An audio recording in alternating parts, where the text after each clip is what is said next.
Okay. So now also hello to all of you in the wide open. Since last year, we have started to live stream this event. However, it will be possible only to interact with us, listening to the slides and sending your questions through the internet, through the chat, and we will read them if time permits. I was just starting to say, to introduce myself, Thomas Hartung, for the Center for Alternatives to Animal Testing. And we are trying to give here a view under the hood. What is happening at this moment? That's why we call it a sneak preview. This should be, to the extent possible, information about ongoing activities, because we feel that this community should interact, should help each other. And this is possible if we know what others are doing at the moment. If it comes after the publication, it comes after the fact, and you no longer can interact in these activities. And with this said, I will hand over for the moderation to Kate Willett, our partner in crime. We have been doing this together for, I think, 10 of these years almost. It is a very successful collaboration here. Susie Fitzpatrick is going to start us off. She has to leave for an anticipated flight. I have to have a double commitment. There's an FDA satellite meeting on artificial intelligence, which I will have to speak, and will come back for my own presentation towards the end of this meeting. So thank you very much. Enjoy. And I hope that you get some new information, something to think about on your way home. Thanks a lot.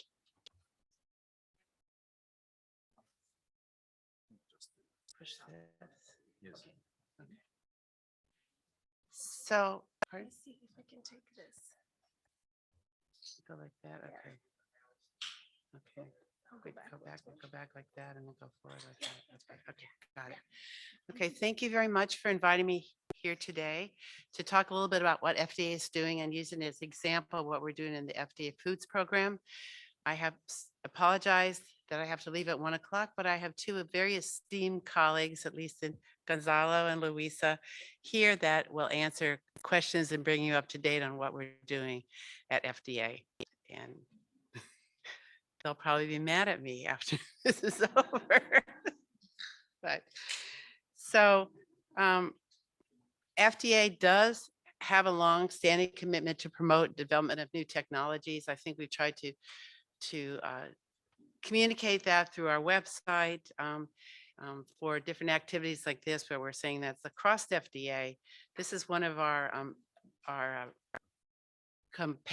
reports that came out a couple of years ago that gives you a snapshot of what each of the centers are doing.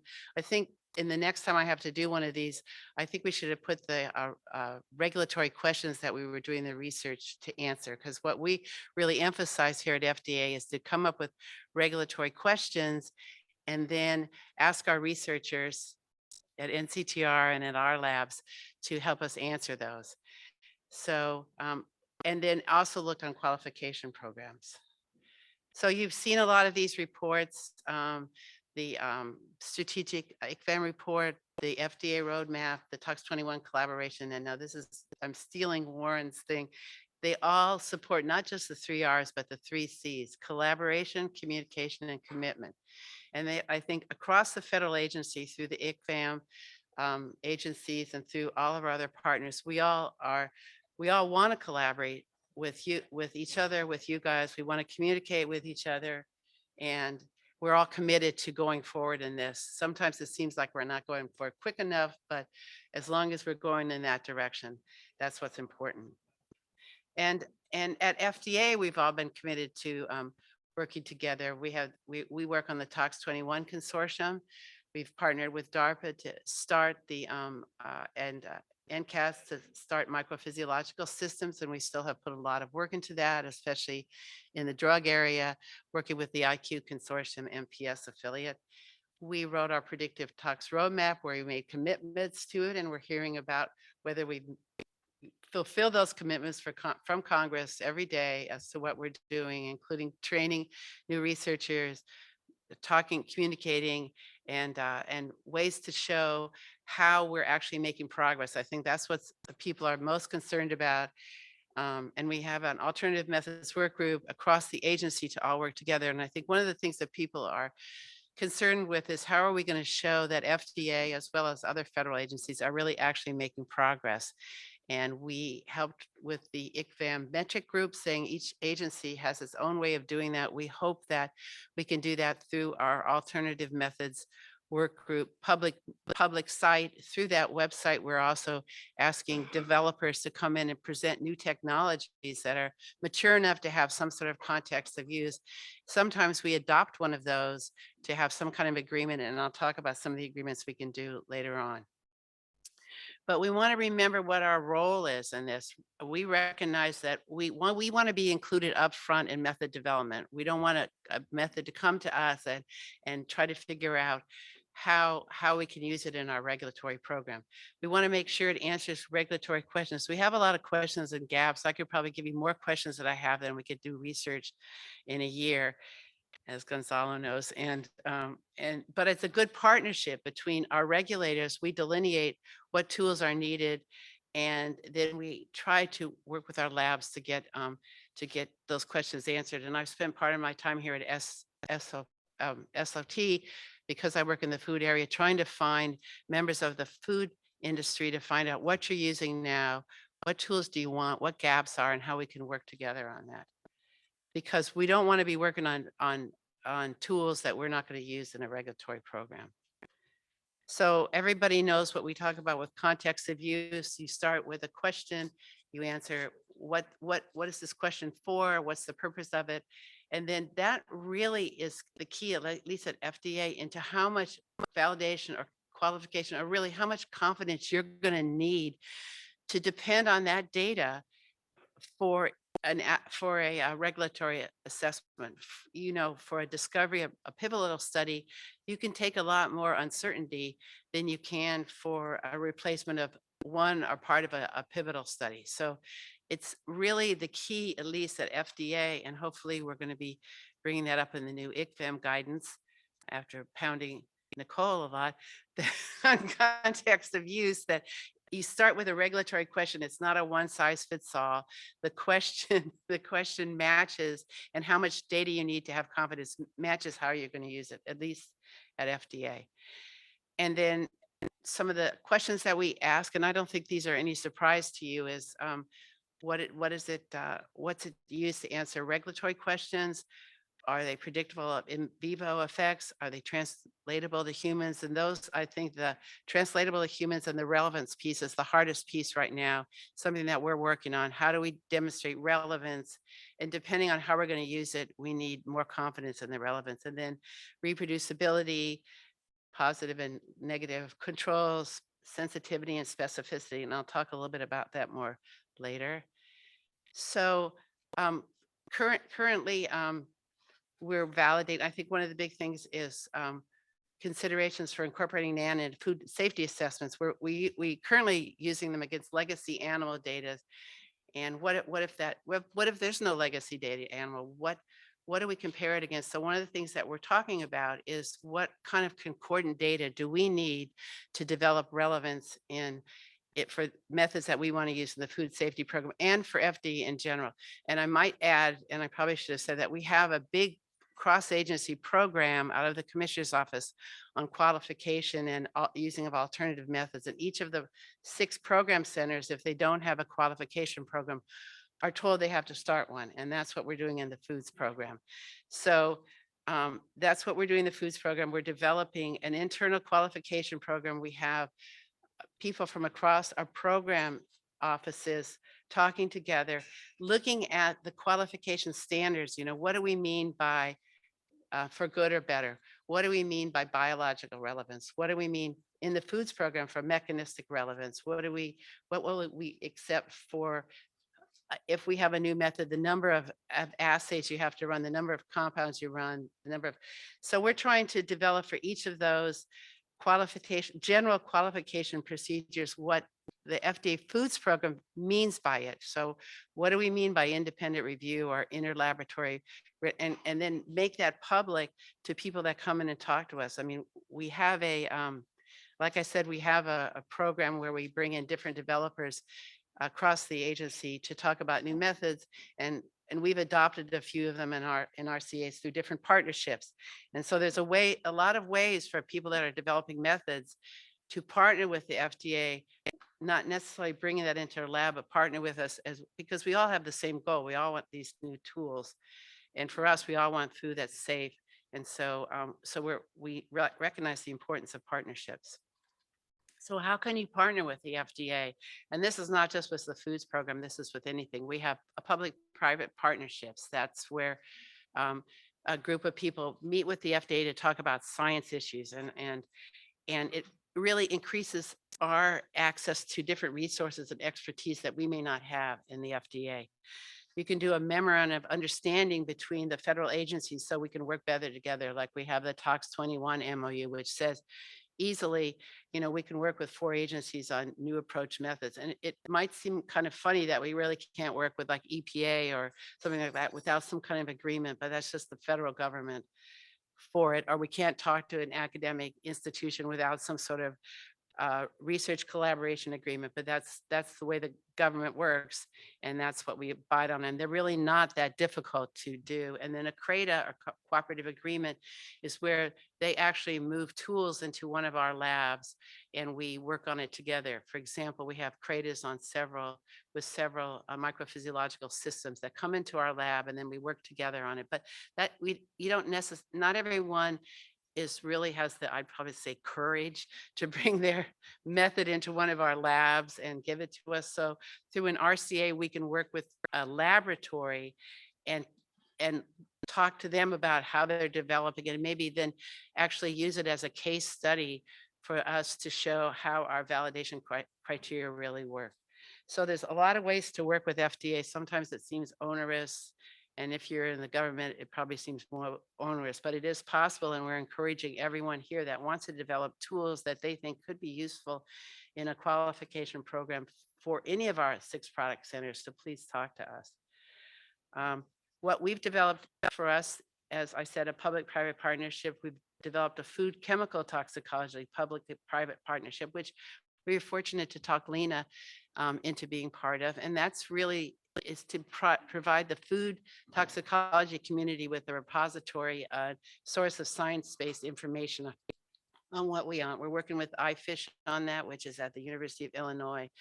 We have a lot of people from the food community, along with CIFSAN. We're developing the agendas. And what we really want to do is a way to talk to the food industry and make this more of a partnership. If we're going to develop this method, or we want to do,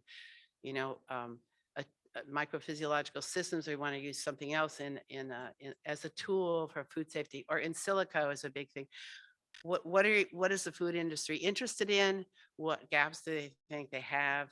And how we can work together to bring some qualification tools to use those we would accept that data. We also have the International Liaison Group on Methods of Risk Assessment of Chemicals in Food, or ILMIRAC. This is a global partnership that FDA created with AFSA to work together to coordinate research in the food area, to work on the roadmap for NAMs. And we figured using the international framework is the best way that all of our countries can harmonize what we're doing. So ILMIRAC not only has, and you can see the people here, and we've added Singapore to it, we have the FDA, we have several people from FDA, we have people from EFSA, Health Canada, JRC, OECD, China, Korea, Singapore, and Japan, all working together to move alternatives into the food space. And we've been working with alternatives first on mixtures. Food is a mixture. It's not one thing. Many things are mixtures, but food is a mixture. Mixtures in children's food of metals, mixtures of different compounds that make their way into food. Anything that's in water, anything that's in soil makes its way into your food. And it makes its way in as a mixture of everything else. And how do we use new approach methods to look at mixtures? How do we transition from guideline studies to non-guideline studies? How do we, harmonize context of proof? What can we use to at least get rid of the arms of some of the traditional testing that we do? And in the foods place, actually, we don't have much pre-approval authority over anything. So things go into your food really through graphs, through heating of food makes a lot of contaminants like acrylamide, furans. I mean, there's probably hundreds of those. There's botanicals are put on the market without any pre-approval authority, cosmetics. And then we find a problem, and we find problems in the food recently, and we have to decide what can we do with them. And how do we decide if it's a risk? You know, we can monitor for them, but I don't think any consumer wants to hear, oh, we found this in food, without saying if it's safe or not. And people don't like, you know, you don't like to wait for a phone call for one day. So people aren't going to want to wait 2 or 3 years for us to conduct an animal study to answer the questions of whether a compound is safe. So this is really where we're trying, and we're working with our NCTR colleagues to develop a rapid risk assessment framework where we can rapidly decide at least some interim risk levels for some of the many compounds that you hear in food and you hear every day in the news too. And then we want, and that's really part of revolutionizing the risk paradigm, where we try to integrate mechanistic information, IATAs, AOPs. How can we fit all this information together as a regulator to answer the questions with confidence? Because it's, you know, it's one thing to use it in a lab, but when you have to get up before the public and go, oops, I used this technique and I guess it didn't work, you know, and you were exposed to something you didn't want to be. It's a very difficult position to be in. And so we have to have a lot of confidence to do it. And we need the partnership of this whole community to help us do it. And last, I'll just talk about the new alternative program that goes across the whole of FDA, from the Office of the Commissioner.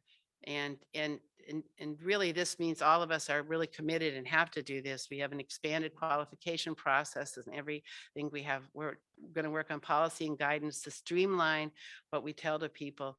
We're going to try to fill information with gaps, and we're really accountable to the Office of the Commissioner to do all of these things and to report back to them. So that's just the brief glimpse of what's going on. One of the programs, if it's a center that doesn't have a qualification program now, CEDAR has some programs and CDRH has some. This is going on in several centers, and it's working in conjunction with all of our labs and hopefully with partnerships with all of you. So with that, I'll thank you. And if you have any quick questions, otherwise ask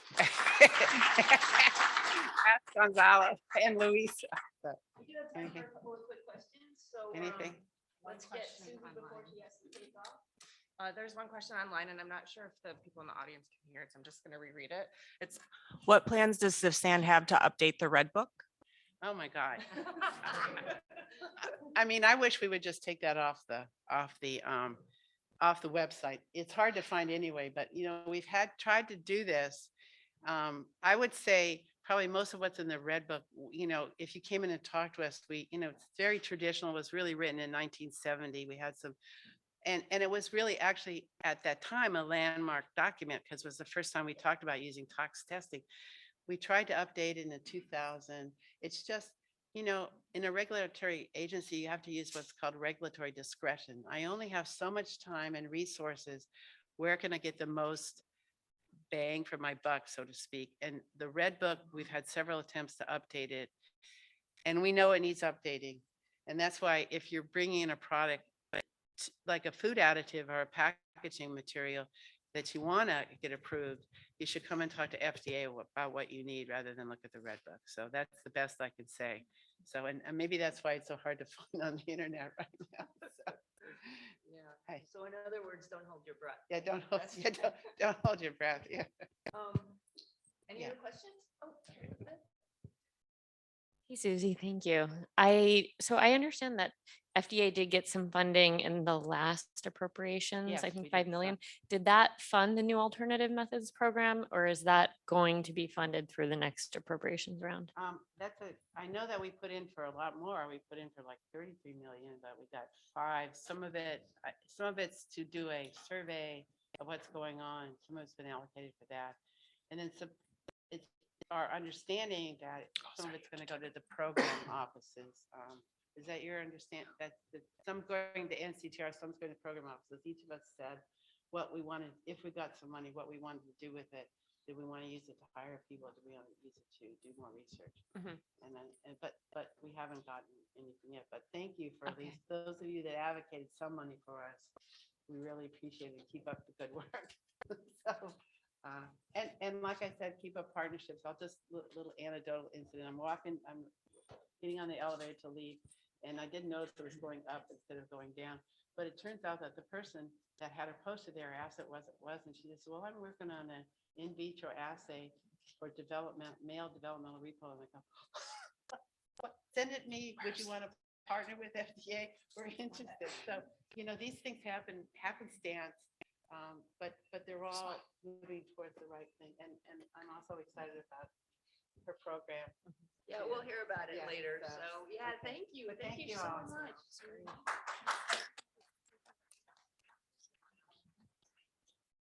Clearly don't have enough people up here moderating. So anyone else wants to come up and introduce Nicole? Nicole Kleinstreuer is going to be our next speaker, and she's going to tell us what's happening I do. with her great team at NICEATM once they get the PowerPoint figured out.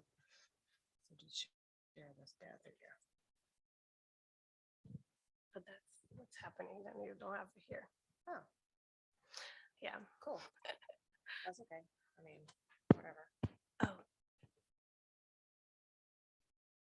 Oh, where's my?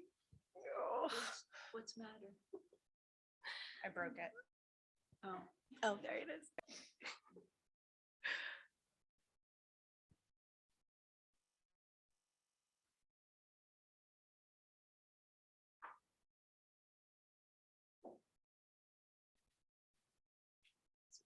No, I think it's okay now. I think it's yeah, I think it's okay because you're sharing. Yeah, it's working. Yeah. Okay. All right. Super. Okay.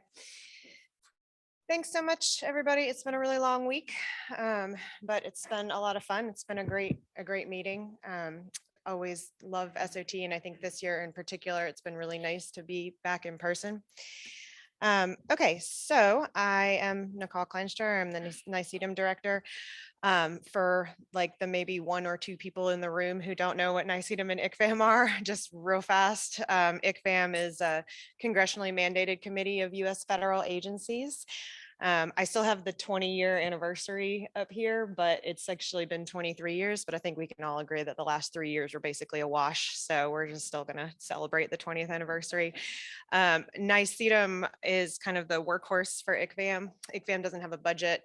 All of the participation by the federal agency representatives is all voluntary, and it's incredible really how much participation we have given the fact that it's all sort of in kind.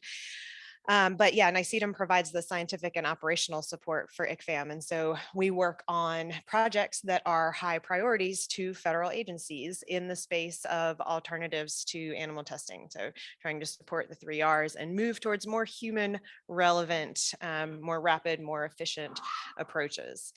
So we have a very broad portfolio of work.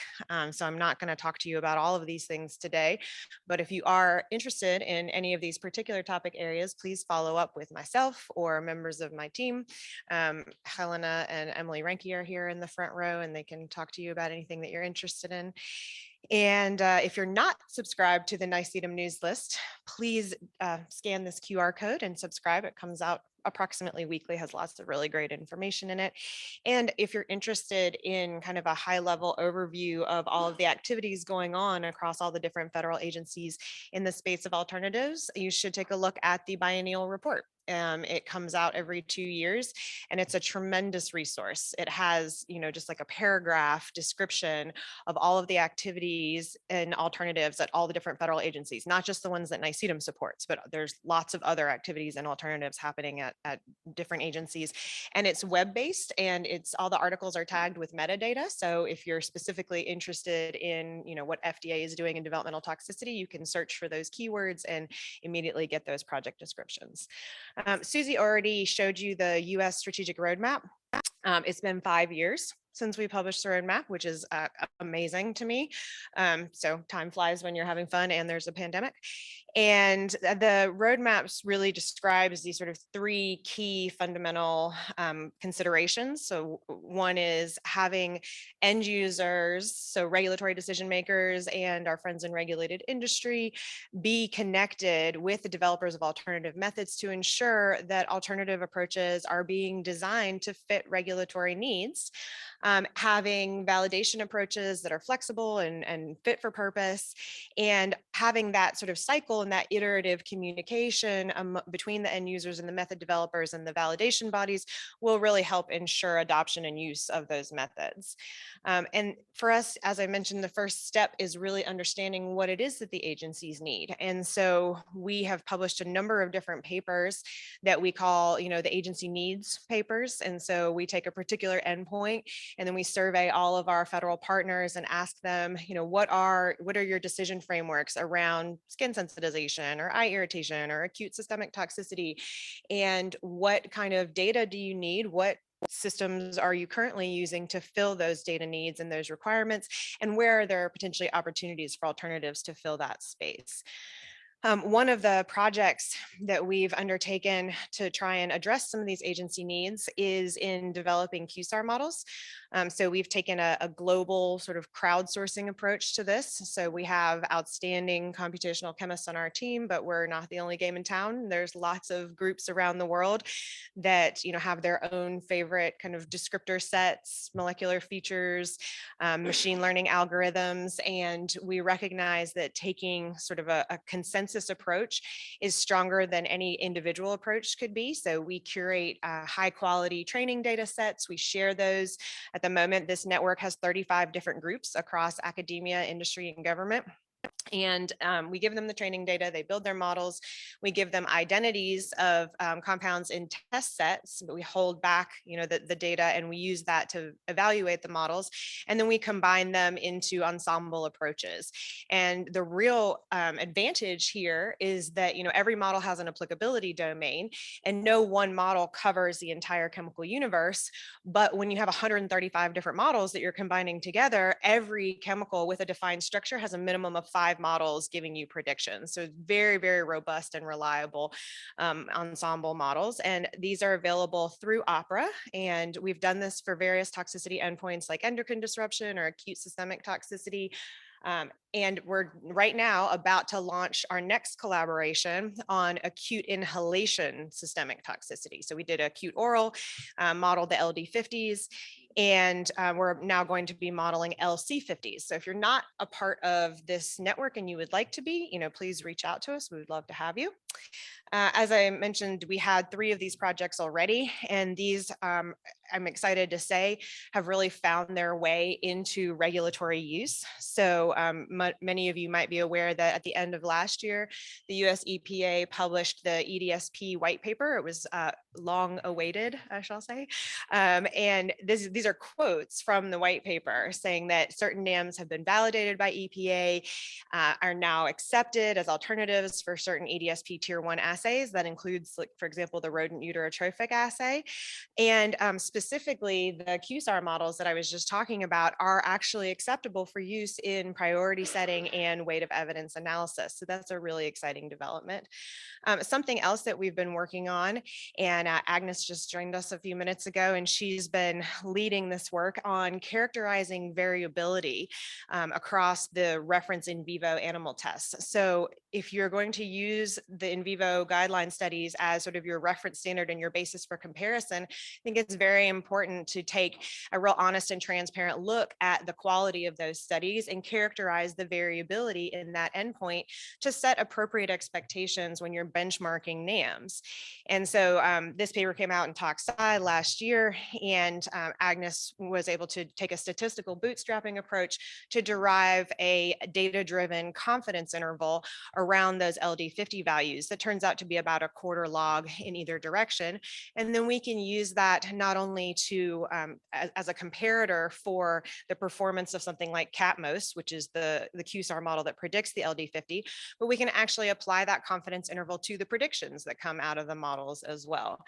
And we're working right now with the EPA's Office of Pesticide Programs and their Environmental Fate and Effects Division to actually look at whether or not you could substitute the in vivo LD50 values with the in silico predicted LD50 values in their ecological risk assessments. I actually had no idea before we started this project how widely used the LD50 value is across all these different agencies.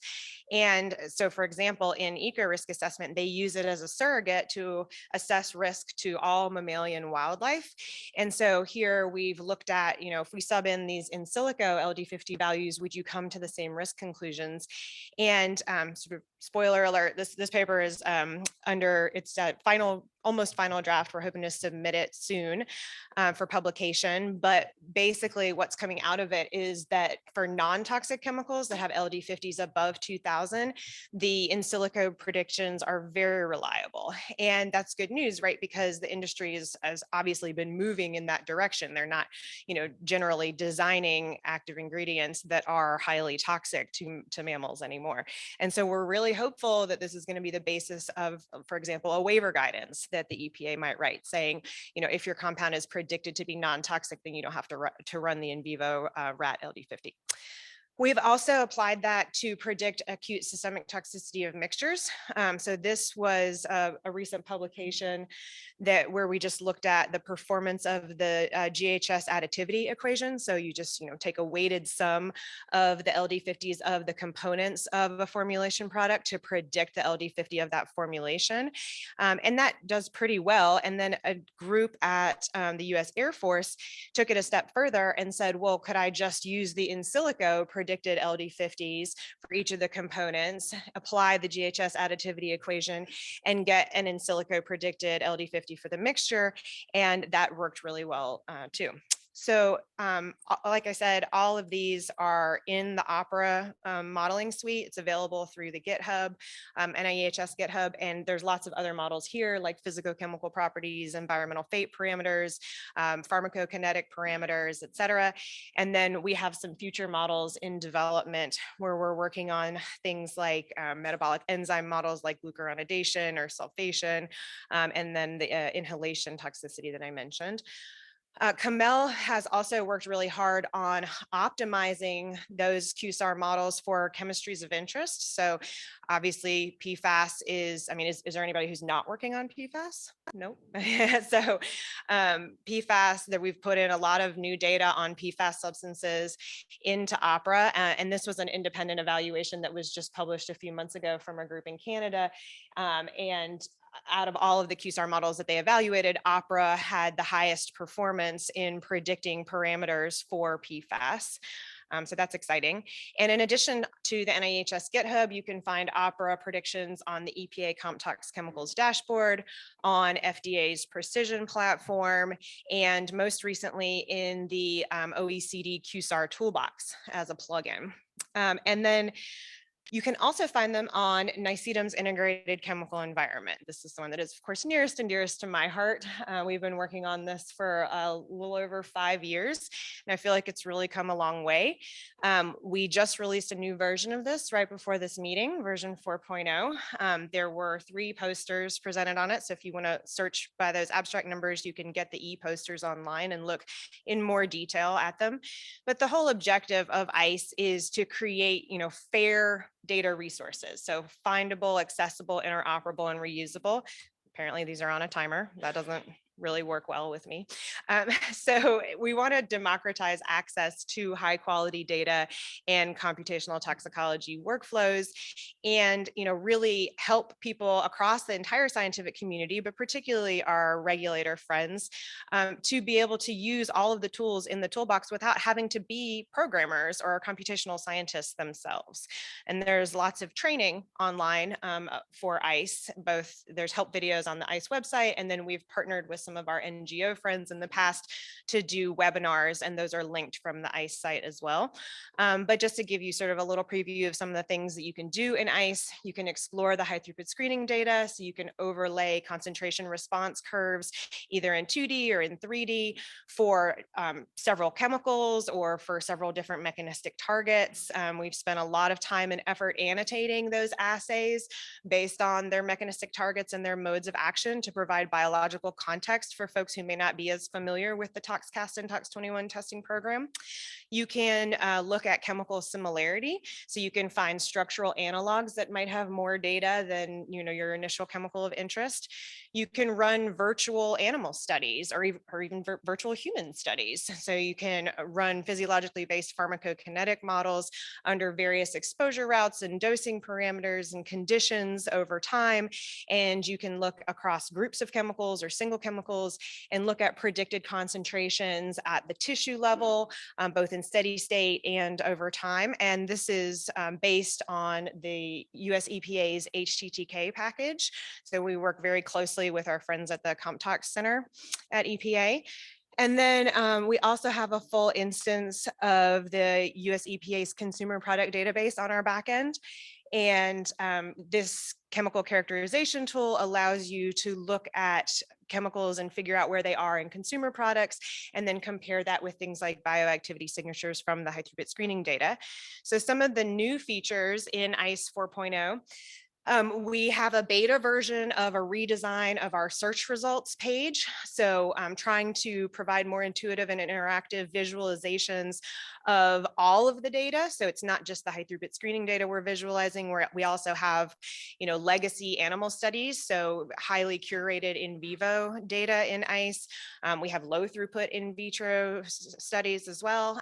We also have enhancements to the PBPK and IVIVE tools, again, based on the EPA's HTTK package. So incorporating now a gestational model and other types of inhalation exposures. And then one thing that I'm particularly excited about is we now have exposure data in ICE. And so you can do things like run so in vitro to in vivo extrapolation. So start with an activity concentration from an in vitro assay, do that reverse toxicokinetics and say, how much would I have to be exposed to before I got internal levels where I'm seeing activity in my in vitro assay? So you get this equivalent administered dose. And then you can compare that with either actual human exposure values from biomonitoring data or human exposure predictions from machine learning models that have been trained off of that data. So please go check that out.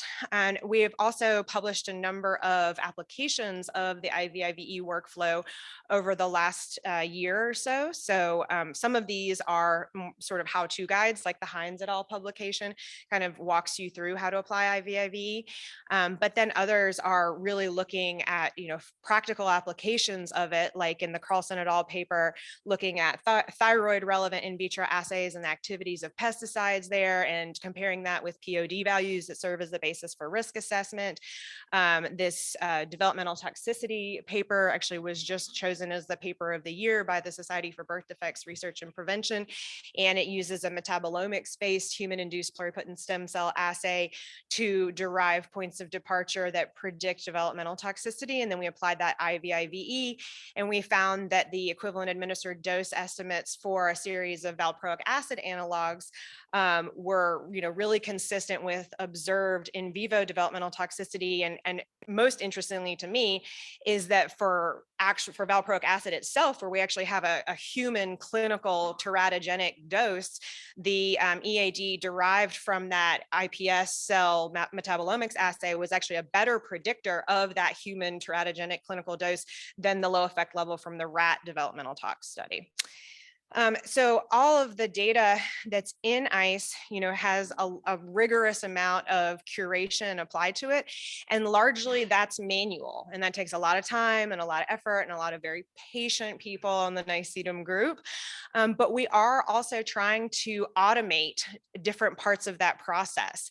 So every part of the pipeline, from identification of high quality studies to extraction of information from those studies to annotation of that extracted information using controlled vocabularies to ensure that we're creating fair data objects that can be joined with other data sets to create large supersets of data that are computationally accessible and can be used for things like validating new methods or building models. So I'm aware that we're supposed to be, forward thinking in these talks and thinking about challenges. So I've just jotted down a number of challenges that I think we're facing right now. Validation and standardization of NAMs is obviously a big one. The validation work group at ICVAM, you heard Susie mention it, is working on a guidance document. It's in final draft form, and so it'll be out for public comment once it goes through the very easy and straightforward process of being cleared by 17 US federal agencies. And also the OECD, I think, is really updating their test guidelines process, and they've just put out an urgent call for funding of validation studies. And we're helping them with that as well. And then, some of the other challenges that we're trying to address is things like looking at population variability and susceptibility. So one of the ways in which we're doing that is we've been partnering with the European Food Safety Authority to try and incorporate data from EFSA meta studies on single nucleotide polymorphisms in metabolic enzymes across the population, and the associated variability that is incorporated via the clearance parameters in our IVIVE workflows. So basically you have a parent chemical and we're predicting the metabolites, but we're also predicting the ranges of metabolites that represent sort of everywhere from fast to slow clearance across the population. And so then you can apply things like toxicity prediction models, not just to the parent, but also to the range of concentrations of the metabolites as well. We've also been collaborating with an extremely talented tenure track investigator in the Division of Translational Toxicology to incorporate a geospatial modeling approach to kind of link that mechanistic information from the high throughput screening data with exposure information and predict the risk of molecular perturbations on a geospatial level, so at like a county level, which then eventually will hopefully be connected to things like electronic health records and understanding, how well that correlates with adverse health outcomes across the population. And this paper is excellent. It just came out. It was actually picked by NICEATM as one of the Division of Intramural Research papers of the year. Okay, that is it for me. And I will take any questions. And I obviously took this acknowledgement slide from the AI talk that I gave earlier this week. And so I do want to thank Kamel in particular, but also I would like to thank everyone else on the slide in particular. Anyway, this group is amazing. I'm super privileged to be able to lead them. So thanks a lot.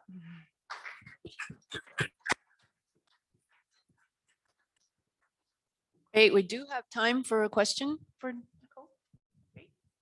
Hello, thank you. So if you were interested, which we are actually in submitting a really big data set, what kind of metadata guidelines do you have, or do you have some pro forma submission things to aid the curation step, which is obviously huge? Well, thank you. That was Brian Oliver from NCI. Thank you, Brian, for the question. Please do bring us your data. We're very interested in bringing in, high quality data sets, particularly from our federal partners. We don't have like a standard submission form, but, so it's going to be data set dependent, right? But we are working on identifying, controlled vocabularies that we can use to annotate the data to make sure that it's fair. And so I'd just say, come talk to us and we'll figure it out.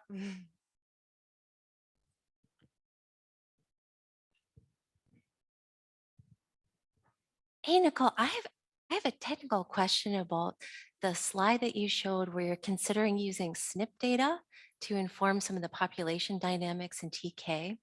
So the question I have is that the proportion of SNPs or any particular allele in a population is going to be related to gene flow and geographic distribution of the population. So have you thought about which population you're really modeling here? Yeah, it's a good question. And honestly, it's a question for EFSA, to be fair, because we're getting that information from them. So we're, basically defining a range of intrinsic enzymatic clearance rates based on the coefficient of variation for clearance across the population. And so that's going to be dependent on the data that they were able to identify and what population that they're looking at, right? Okay, I think that's all we have time for really right now. If Nicole, are you leaving now? Okay, so we'll have some discussion time at the end. Sorry. Okay. No, I was going to come up and do it. I just didn't want to get in the way of the microphone. It just keeps closing every time. So our next speaker is Dan. Yep. So our next speaker is going to be Dan Tagle from NIH, and he's going to tell us all about the NAM activities throughout NIH, I guess. Thank you. Let's see if I can get this right this time. So many.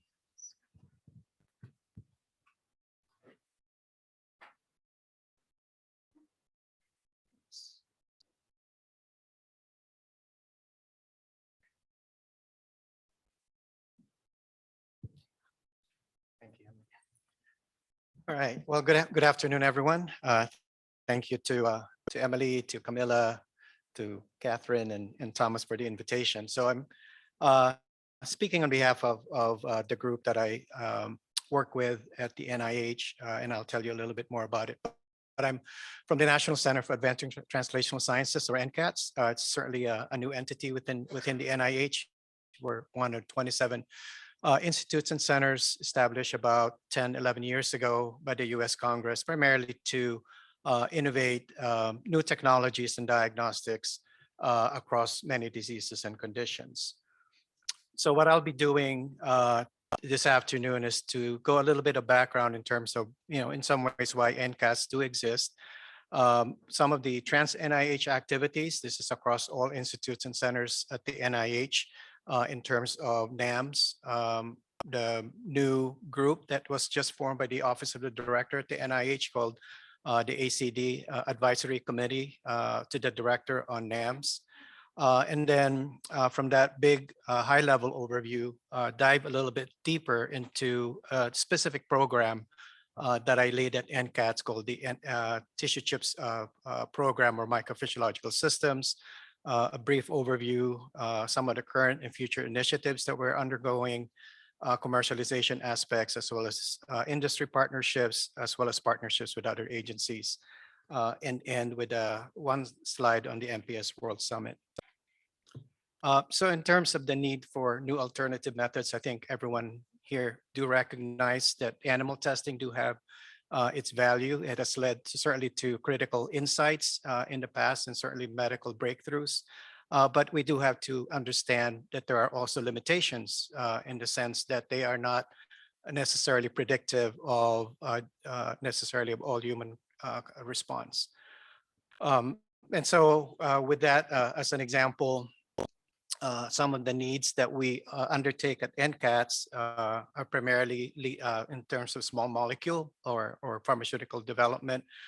And certainly in that area, the attrition rate is very high. It's about 90% of candidate drugs fail in human trials, 10% success rate, about 55% of them due to lack of efficacy, and 28% due to toxicity.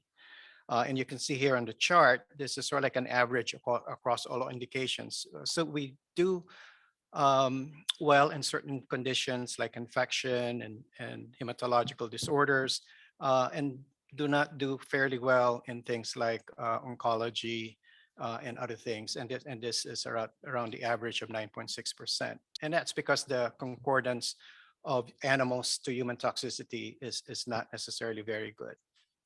And so that has led to a high development cost of $2.6 billion a year for each drug that comes to market, at about 10 to 15 years in times of length of time for development. And so there's actually been a trans-NIH working group new alternative methods that I co-chair with Lyric Jorgensen from the Office of Science Policy.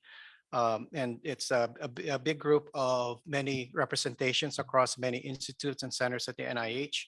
And our task is really to conduct an NIH-wide grant portfolio analysis. So that means understand where NIH investments are happening in this area of NAMS. And then in some ways be able to identify also research opportunities that are not necessarily being addressed and where we could still grow our investment on NAMS. And so just to give you an insight in terms of where NIH has been investing in new alternative methods. So there's a general 3 categories in chemical, in vitro, and in silico. So in chemical, there's cell-free methods, certainly useful for studies of epigenetics, biochemical pathways, chemical genetics, and some examples, big programs on synthetic biology and gene circuits. In vitro methods are essentially cultured cell methods, and that includes IPS or induced pluripotent stem cells. And I'm including here also microphysiological systems that include tissue chips, organoids, and spheroids. And like I said, I'll be going deeper into the program that I've been leading at NCATS on tissue chips for drug screening program. And then in terms of in silico, there's the computational methods that includes artificial intelligence, deep learning, machine learning, mathematical modeling and simulations. And part of that is like ATOM modeling pipeline, which is a big program at NCI, as well as a new program that we're trying to stand up at NCATS called Digital Twin Technology. And that's in partnership with the All of Us program for precision medicine. So there's also been a big investment in terms of resources and infrastructure by the NIH in terms of developing and establishing cell and tissue banks, database warehousing, as well as research services. And here are some of the examples of some of those databases and biobanks. And then we're also, of course, wanting to do education and outreach. And so that's an important part of the mission of NIH. So there's a lot of trainings and webinars, sharing of best practices, communication efforts, such as in podcasts, in various social media outreach, and as well as collaborations with partners. We've hosted, for example, the annual 3R symposium, best practices for conducting a search of alternatives and funding on animal models, organism information, the MPS Summit, as well as the MPS COVID Research Working Group that actually Nicole co-chairs. In terms of the numbers, this is sort of like a snapshot of what's been happening over the last 30 years or so in terms of NCATS, NIH investment in NAMS. This is certainly representing only % of competitive awards on using alternative methods. It doesn't certainly include human trials, otherwise the numbers would be quite high. And we also excluded in the analysis the invertebrate animals. So these are just vertebrate animal studies or alternatives to vertebrate animal studies. And this also led to then the Office of the Director at the NIH commissioning an advisory committee to the Director on NAMS. So this is an external working group or external advisory group currently chaired by Howard Chang from Stanford University, and the internal NIH person is Lyric Jorgensen from the Office of Policy at the NIH. And many certainly outstanding scientists in the field, from a bioinformatician, computational scientists, veterinarians, and others working in the area of NAMS. And the charge to the group is to identify the types of alternative methods to being developed for use in biomedical research and assess their general strengths and weaknesses. So essentially, what is currently in place and how are those being used effectively, and also be able to characterize the type of research and conditions and disease for which alternative methods are most applicable or beneficial. And then lastly, to be able to articulate high areas of priority for additional NIH investment. So this is an ongoing activity, and we're hoping that this working group will be able to give a recommendation to the NIH director in terms of by November, in terms of what type of advances are needed for moving NAMS forward, and certainly the type of things that NIH needs to continue to invest in development of new alternative methods. Now I'll switch gears and dive a little bit closer to something that's near and dear to my heart, which is the NCATS Tissue Chip Drug Screening Program. This is a program that was established about 10 years ago when NCATS was established. And essentially it's to develop an in vitro 3D culture system or tissue chips or microphysiological systems using advances in stem cell biology, bioengineering, microfluidics. Essentially right now, to establish 10 major organ systems in the body, such as the circulatory, the endocrine, the GI, immune, skin, musculoskeletal system, nervous system, reproductive, respiratory, and urinary.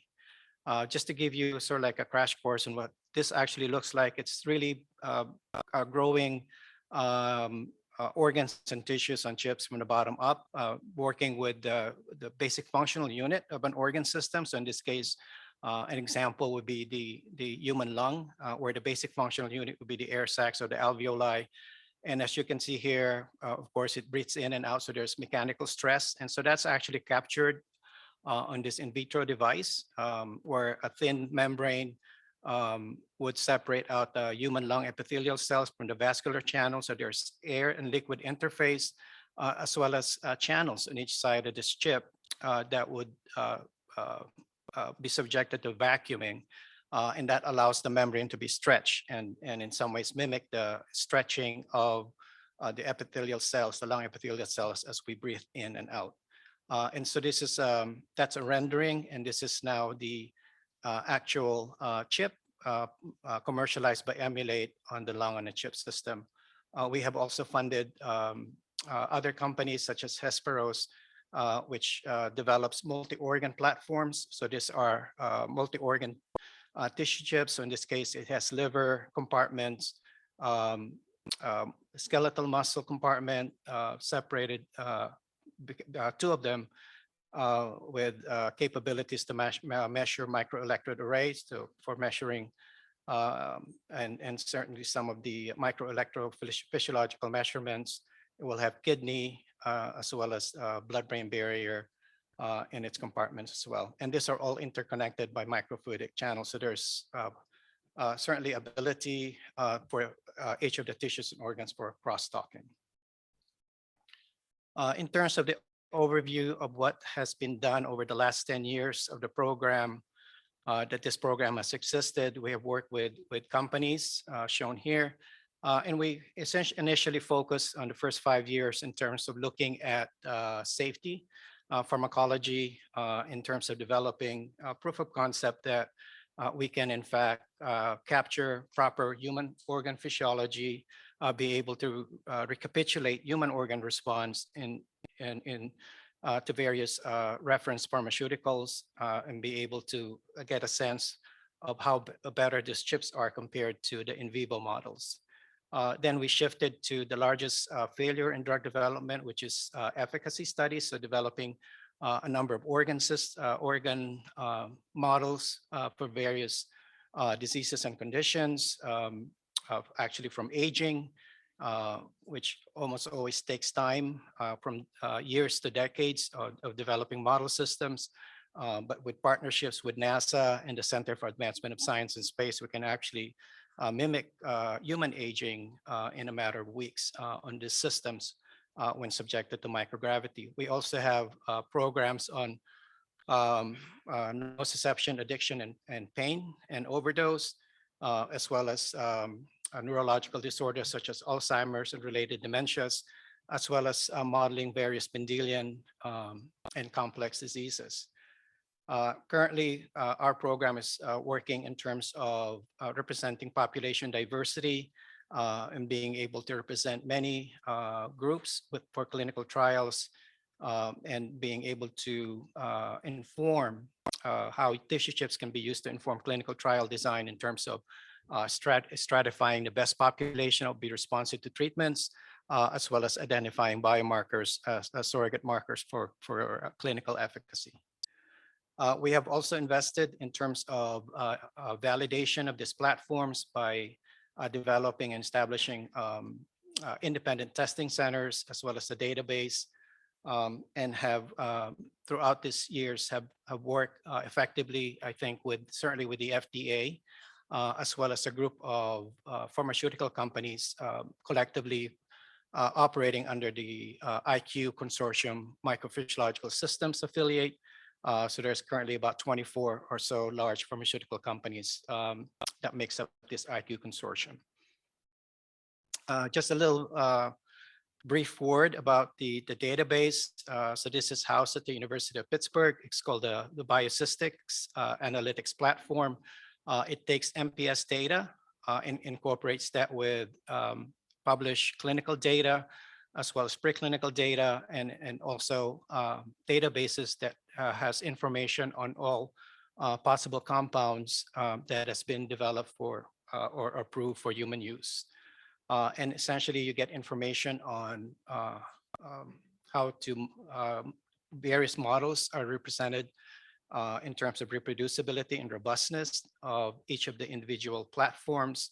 Also data on compound safety and efficacy, mechanism of action, as well as disease, and various other things such as ADME and tox studies.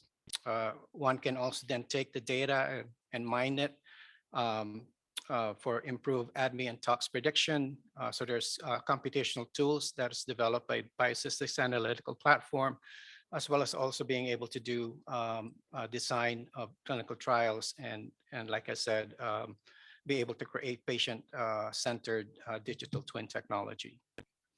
The NIH has also been large in terms of supporting and encouraging the formation of spin-off and startup companies. So there's about more than 36 companies now operating in this space, both in the US and internationally. And of course, the NIH, a small business group, plays a big role in terms of supporting these companies, and in some ways a sign of the growth of this field, in the sense that the market for this microphysiological systems is estimated to grow at close to 40% at around $600 million around that time period of 2028. As I mentioned, we work with pharmaceutical companies. So there's about 24 pharma companies represented in this IQ MPS affiliate. They have essentially published many manuscripts on identifying what's the best industry fit for purpose for these chips, what are the best assays, what are the best biomarkers to use, and under what conditions will industry adopt these technologies for use. So this is a publication that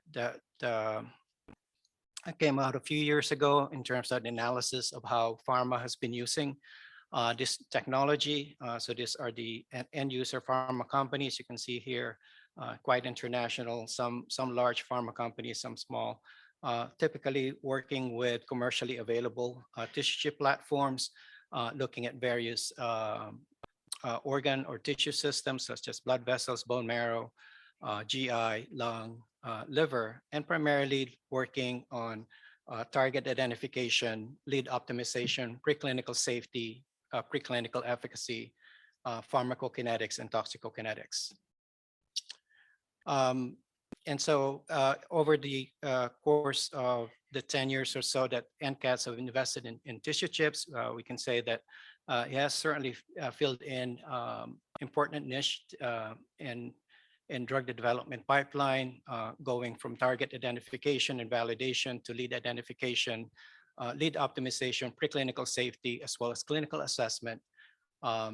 And we think that this certainly will make not only advance the science, but certainly would make a big economic impact in the sense that some pharmaceutical experts are estimating that the use of tissue chips can actually save anywhere from 10 to 26% of drug development costs in about 5 years. And that's expected to be at around $250 billion over that course of 5 years.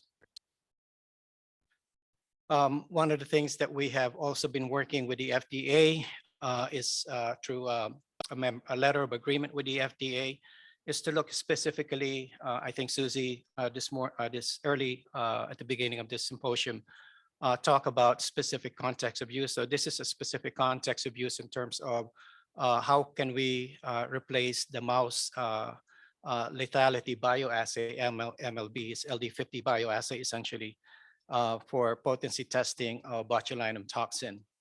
And so with, and it's estimated it takes about 6 million mice per year or so to run such assays.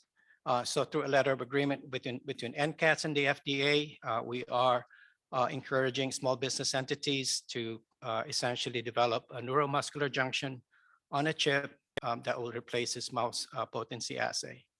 And the partnership with the FDA is to work alongside with the funded institutions who will do the comparative analysis between the existing MLB and the neuromuscular junction on a chip. So this is a program that just started, and we're funding this at about $10 million per year for the next 3 years or so. One of the things that NCATS is also doing, and this is in partnership with NCI and NIA, National Institute on Aging, at the NIH, and this is also an agreement between NCATS and the FDA, is to establish translational centers for MPS, and this national centers in the United States will essentially be tasked with developing at least 4 to 5 MPS, each to be qualified for a specific context of use that will have to go through approval by the FDA so that it will quickly transition into regulatory approval as well as use by industry. So this is actually an ongoing solicitation with application deadline next week. One last initiative that we just started, so this is actually new. It has been approved by our advisory council, but essentially taking the lessons learned that we have had with partnership within NCATS and NASA and the Center for Advancement of Science and Space. I mentioned we have been sending tissue chips in space to learn about human physiology in terms of how we can learn how microgravity affects human physiology. And as we learn, it actually models a lot of the aging effects, such as muscle wasting, immune senescence, and of course, bone density loss. And so it gives us an opportunity to advance science on age-related physiology, but it also gave us an insight of working with non-traditional partners, such as NASA engineers, because it apparently takes quite a bit of systems engineering to take an earthbound set of experiments. So in this case, these are, it's about an incubator about the size of a refrigerator, a kitchen refrigerator, and that's 24 chips. But as it turned out, with requirements for space flight with SpaceX, that has to be reduced to about the size of a shoebox. And so with some engineering that took place in automation, because when I talked to the astronauts, they said the best experiments that can be done at the International Space Station is to make it fighter pilot proof. And so it has to be turnkey technology. And so we learned from that. And so we're translating those lessons learned so that we can essentially work with making tissue chip technology available to anyone here on Earth for use. I'll quickly wrap up. And then in terms of partnership with other agencies, we have an MOU with the Veterans Affairs, essentially to use tissue chips as replacements for animal models in specific circumstances of importance to addressing the health needs of veterans. I have mentioned our ongoing project with NASA, but we do have also another aspect of looking at extending the culture viability of tissue chips for more than 6 months. So gives us an ability not only to study the effect of chronic stressors or chronic exposures, but also to understand the effect of long-term space flight as we set our eyes on the moon and Mars. And then with BARDA, looking at developing a very advanced immune component of tissue chips to be integrated with other systems. You probably have heard already from Thomas on the Microphysiological Systems World Summit. This is a conference award that NCATS gave to Thomas Hartung at Hopkins, essentially to create the MPS World Summit, which is happening in Berlin in a few months, as well as the establishment of the International MPS Society, essentially to train next generation scientists on NAMs. And with that, I'll end with just an acknowledgement to our partners, FDA, the IQ, the VA, NASA, BARDA, the Center for Advancement of Science and Space, and certainly to many individuals at the NIH that I have the pleasure of working with. Thank you.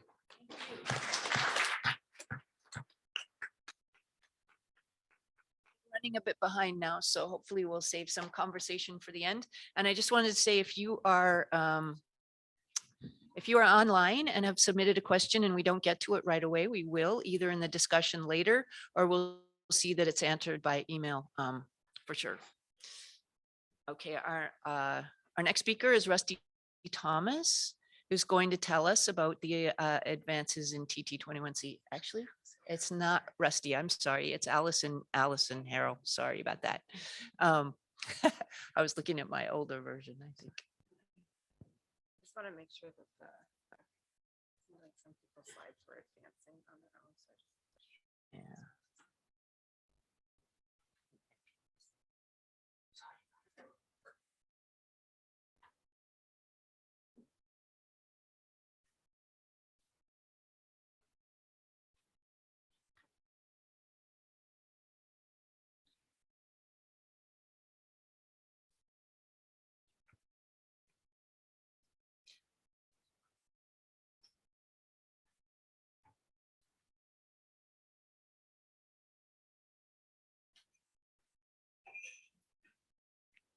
Hi, everybody.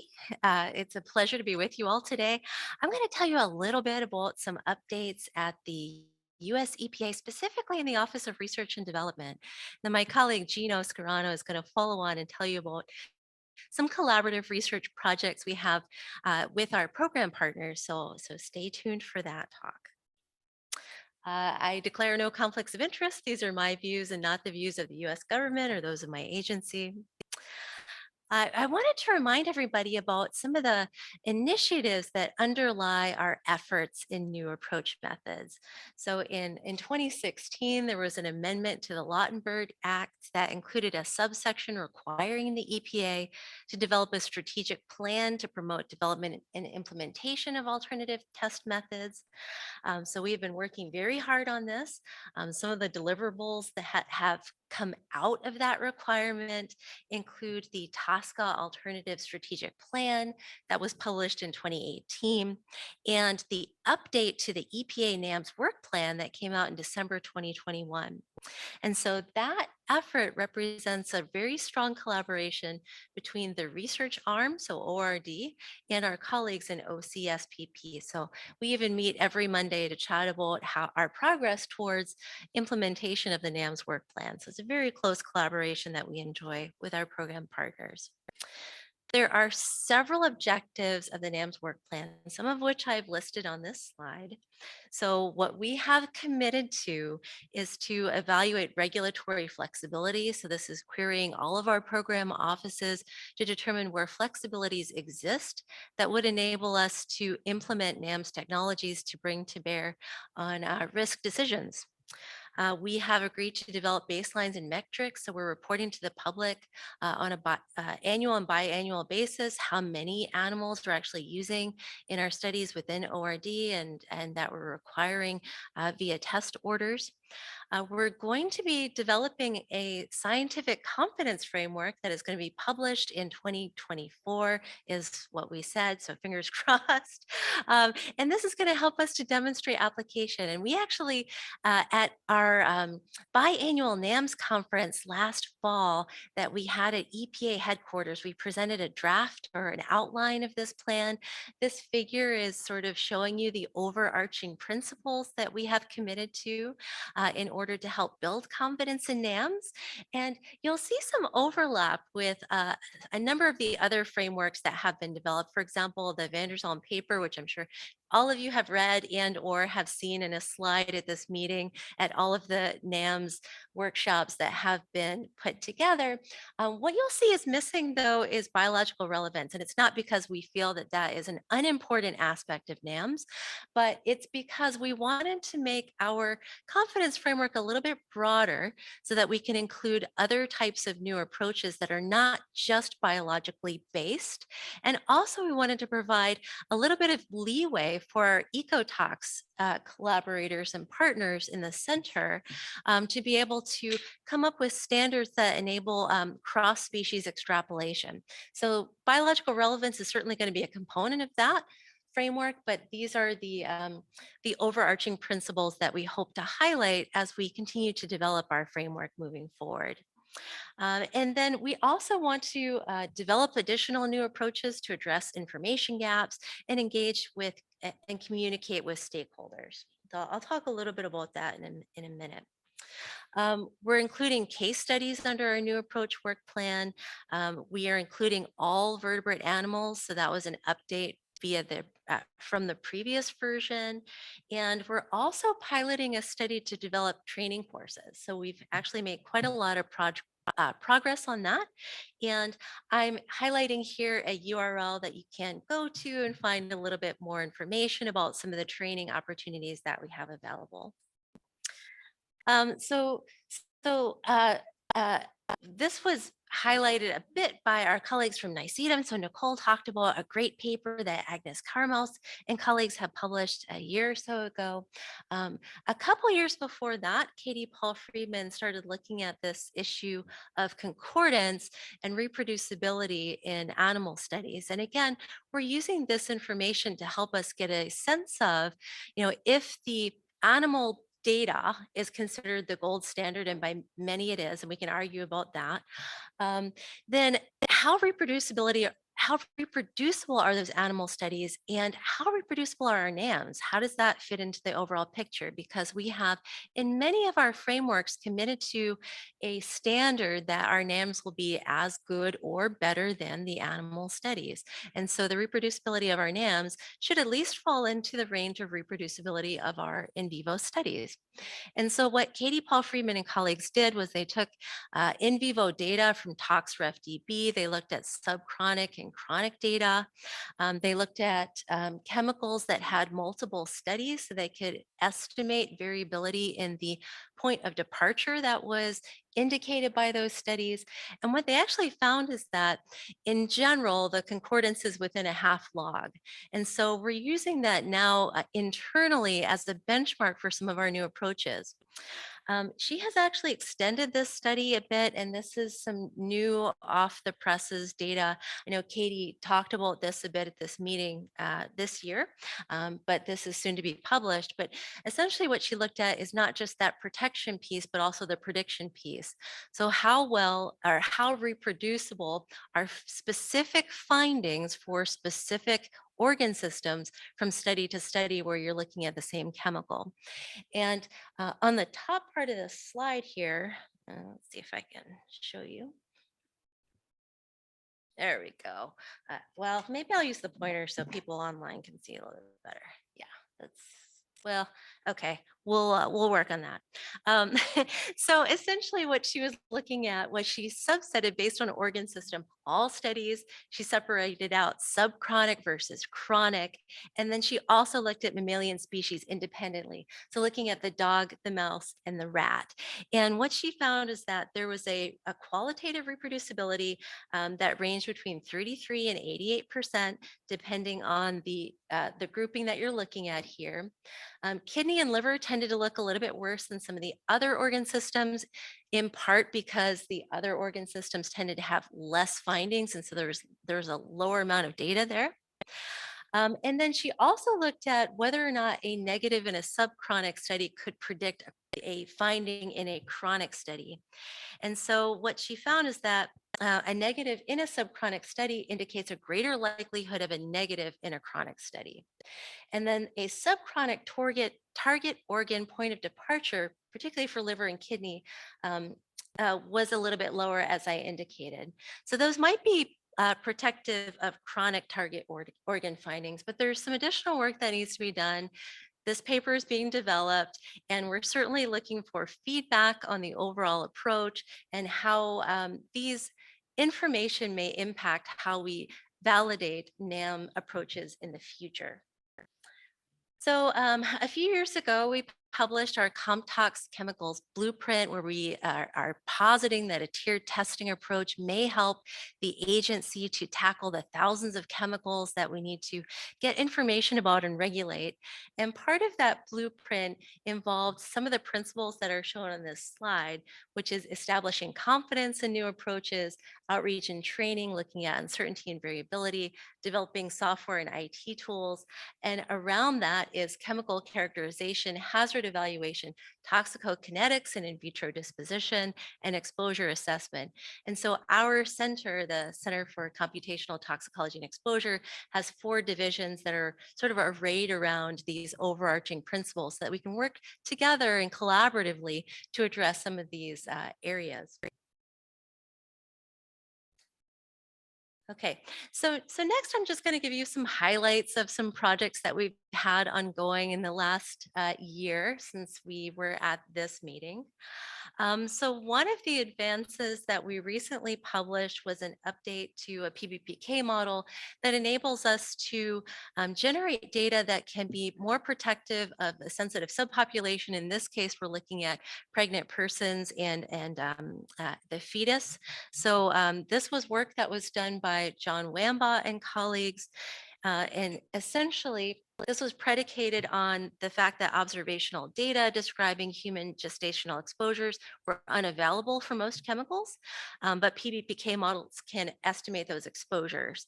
So in this study, what they did was described a chemical agnostic human pregnancy TK model.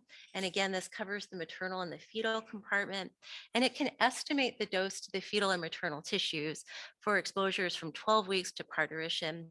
And they actually benchmarked this model on 859 chemicals. So there's a lot of data that was used to help to qualify this model, and you can check out the paper to get some more insight on how that works. In addition, there have been updates to HTTK as far as human variability and really estimating population exposures. And so HTTK is a tool that was developed that we use very heavily, in part to estimate IVIVE, but also in other contexts. It uses Monte Carlo processes to simulate human variability and to propagate uncertainty. And the advance that was published in 2022 describes a new software package called HTTK POP. It's a module that was added to reflect variability, and some of that information that was brought to bear to make that update came from NHANES, so real world data.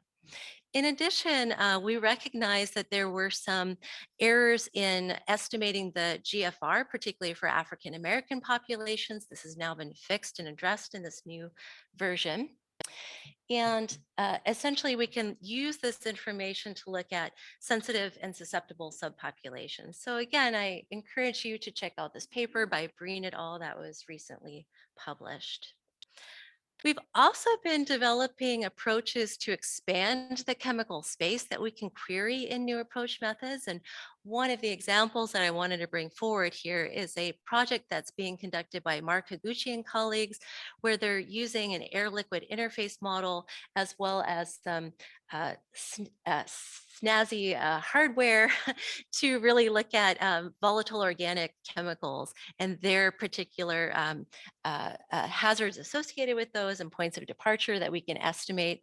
And so they actually utilized this system to query a number of chemicals that are shown on this screen. And they looked at transcriptomics point of departures and then compared those to the TLVs, so the established benchmark for those particular chemicals. And you can see that there's a pretty strong concordance between the transcriptomic point of departure and the TLV. And so their conclusion from this very small chemical set that they were able to test in this particular study is that this paradigm looks very promising to be able to be used as a NAM to estimate points of departure for these VOC class or types of chemicals. Okay, and then I also wanted to mention, as Nicole did, some advancements in EDSP, our endocrine disruptor screening program. Nicole already highlighted that we recently published a white paper that articulates a strategy for using new approaches in some of our tier 1 screening assays. So I won't belabor this too much. But what I did want to say is that Richard Judson and colleagues at EPA and in collaboration with some of our partners at NICEATM and elsewhere have been working on a strategy to optimize the EDSP NAMS battery. So the background here is that the full ToxCast ER and AR pathway models are proposed as alternatives to tier 1 assays, but these models can be expensive to run. Some of the assays that we were originally relying on are no longer commercially available. So projects were carried out to assess how well subsets of these NAMs could perform against a full set of 1,800 chemicals or reference chemicals or existing data. And all subsets of assays from 2 assays on up were evaluated. And so there's some preliminary data that Richard has provided to me on this assay subset, which is shown on the right-hand side. So the bottom axis there is looking at the number of assays, and then the y-axis is looking at the prediction. And so lower is better, for example, for blue. And so the conclusion here is that for the ER subset model, agonist batteries as few as 4 assays may be amenable to help us achieve equivalent full chemical performance, and 3 assays were optimal for the reference chemical set. And then for the AR subsetting experiment, they found that agonist batteries of as few as 5 assays may be amenable to achieve equivalent performance, and 2 assays were optimal for some of the reference chemicals, which of course have a lot of actives in it. And so on the flip side, we also looked at antagonism. So antagonist batteries of as few as 5 assays were able to achieve equivalent performance for the full set, and 3 assays for the reference chemicals. So this work is somewhat preliminary, it's ongoing, and Richard is working very hard to finalize some of these data. So another thing I wanted to point out as far as relating to our endocrine disruptor screening program is that we, Chad Deisenroth and lab have been working on incorporating metabolic competence in some of our NAMS assays. And so essentially what he has done is utilized special technology to adapt a alginate immobilization of metabolic enzyme strategy. This includes some data that has been published recently on 88 chemicals, where they're able to show that inclusion of metabolic competency actually affects the overall activity that you would observe. And so that is kind of shown in these 88 chemicals, where your observation of activity or inactivity is actually changed by the presence of having metabolic competence in the system. So that's something that we're working on quite heavily as well. And then also related to the EDSP program, Steve Simmons and his lab have been working on some engineering techniques to help us to bring to bear additional assay types on our understanding of chemical endocrine system interactions. And so one of the things that he has been working on is an engineered technology using nanoluck. And so this is a fusion assay where a ligand or an agonist binds to one of the binding domains. These two peptides form a dimer, and then you actually get luciferase activity that you can measure. And so on the right-hand side of the slide, what I'm showing you are some example chemicals that he's tested with their relative activities. And some of this has been recently published, but it's also ongoing. So this is something that we're really excited about, to be able to fill those gaps in our EDSP program. Okay, and lastly, I just wanted to highlight some of our outreach efforts. So I mentioned that we recently hosted a conference at EPA headquarters in October. We'll have another one in 2 years. And this brought together all of our federal partner agencies, industry, universities, and international organizations. And we focused the topic very narrowly on building confidence in new approaches and developing confidence frameworks. And how do we benchmark our NAMs? So we had quite a lot of attendance. We also have a grant program, the Science to Achieve Results program.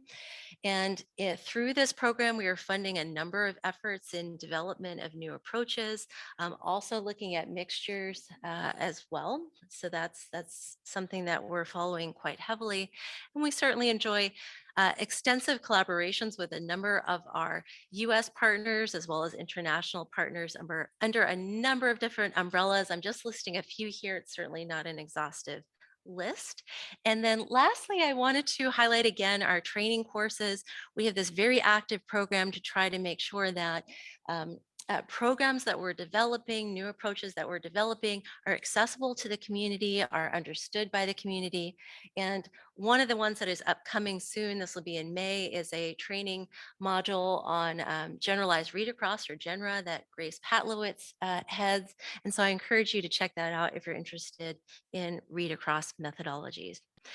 And then one other thing I wanted to highlight is, a lot of you know about our COMTOX chemicals dashboard. There's been lots of activity to update the dashboard with high throughput phenotypic profiling approaches and high content image data, as well as high throughput transcriptomics data. So we're constantly releasing data through the dashboard. We just before this meeting, I think just 2 or 3 days before this meeting, I released a new version of the dashboard, and there's a number of process improvements there as well as new data. I'm not going to read through this, but it is on our website if you want to check out what's new. And with that, I will stop there and just thank a number of our colleagues across various program offices, a number of folks from ORD who provided me slides. So thank you if you're on the phone for doing that. And thank you all for your attention.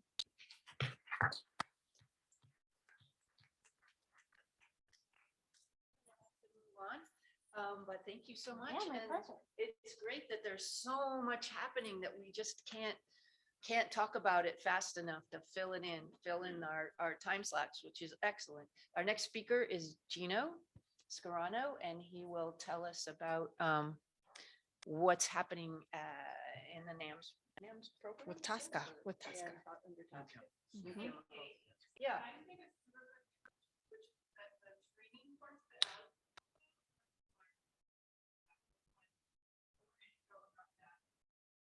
Cool. Thanks, Perfect. Christy. Trying to minimize these so they don't.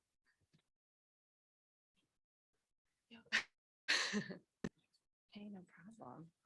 I'm just gonna make sure. No, that's fine. I'm just checking to make sure they don't advance anymore, because I don't know why that was. Yeah, they're good. Yeah, I think so. Actually, nobody asked me that before, so. All right, ready? And then I gotta get you so many clicks. Yeah, okay. Good afternoon, everybody. So if I wear my glasses, I see you. If I don't, yeah. So I'm going to take them off and just look at the blur out there. Thank you, Alison, for setting me up by talking about the Lautenberg Amendment, which was the update to the Toxic Substances Control Act. I'm going to be talking about NAM activity in the new chemicals program, which is under TSCA. This is going to be pretty short, but let's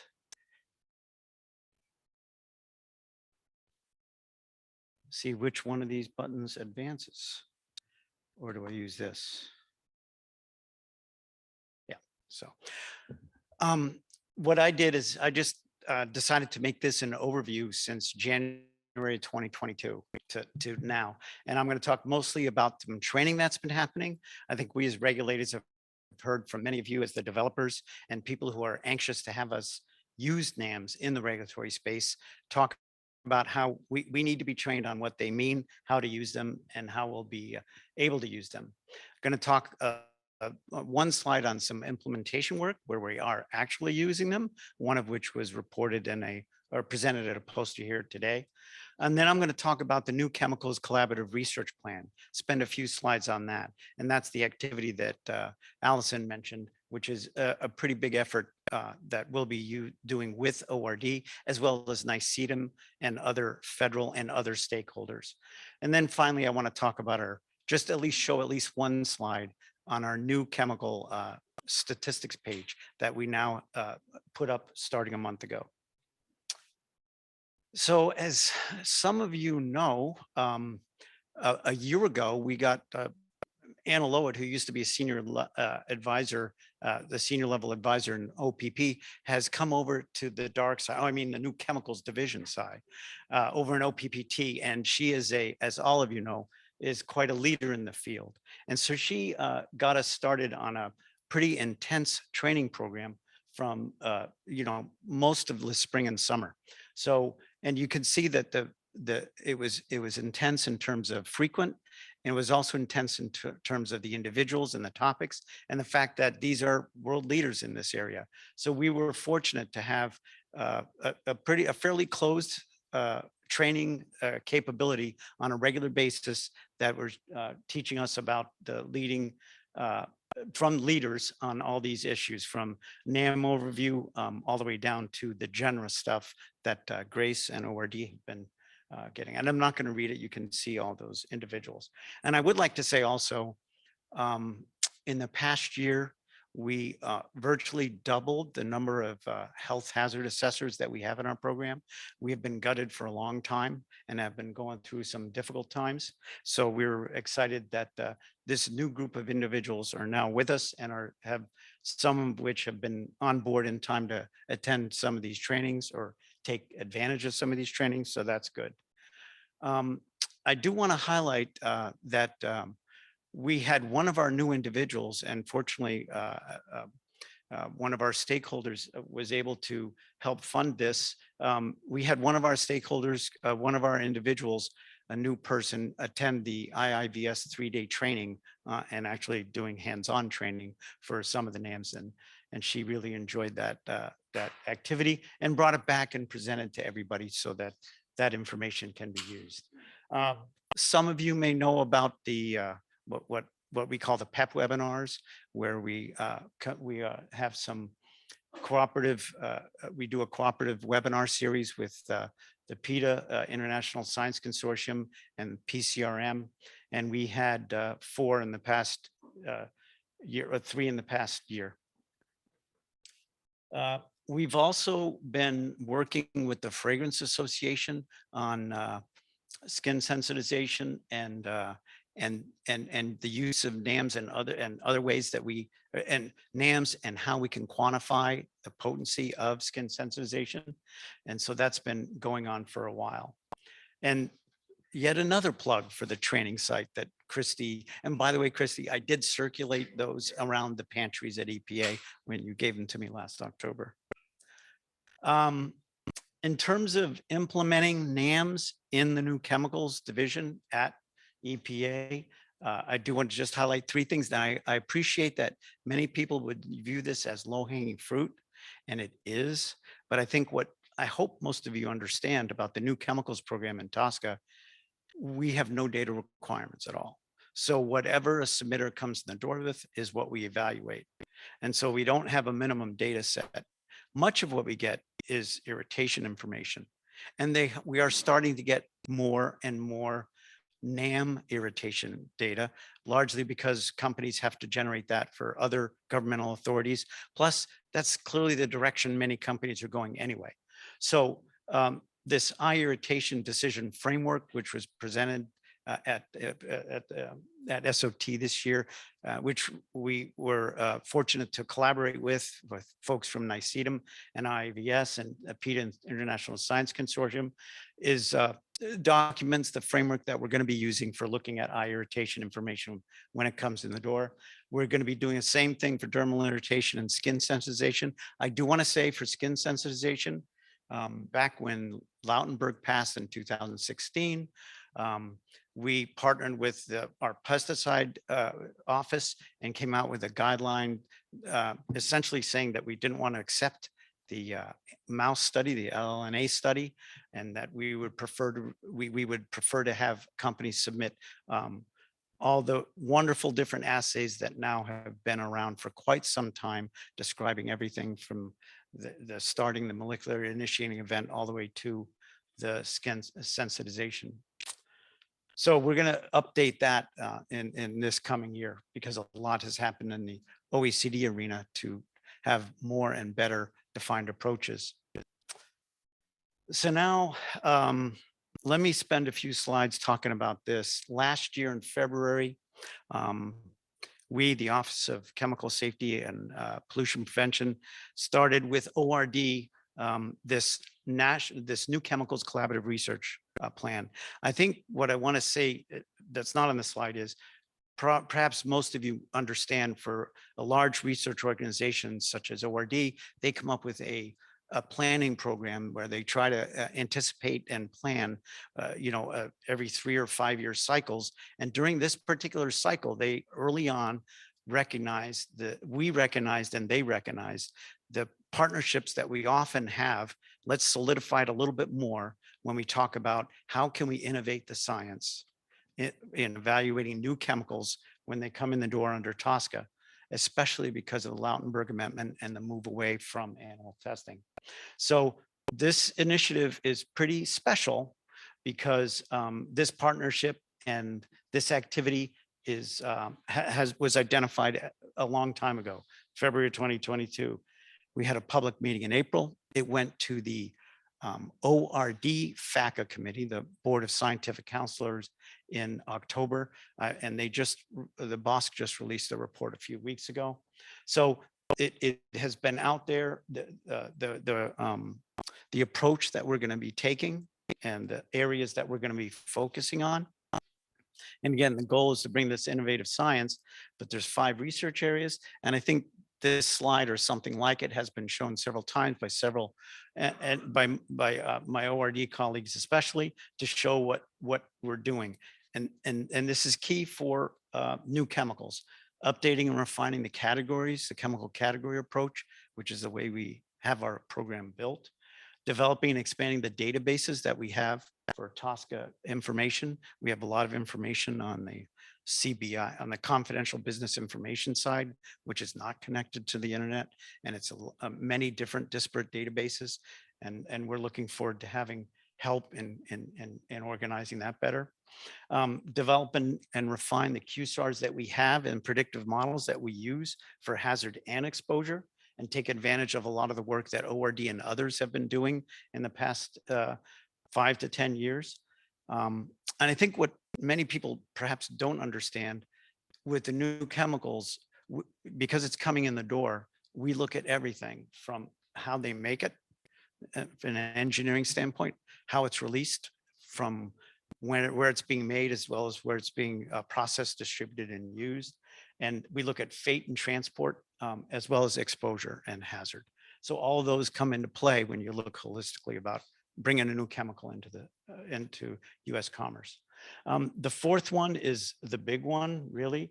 Explore ways and new assays and new approaches for how you're going to evaluate and come up with a framework for dealing with new chemicals coming in the door, which do not, which are data poor, because also they don't have to generate any data.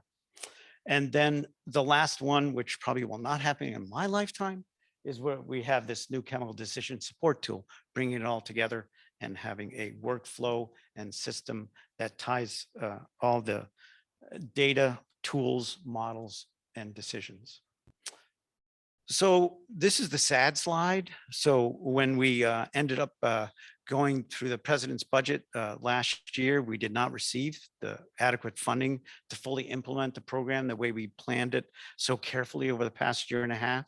So we're revisiting the priorities, at least in the short term, and timelines under the 5 research areas I just went through.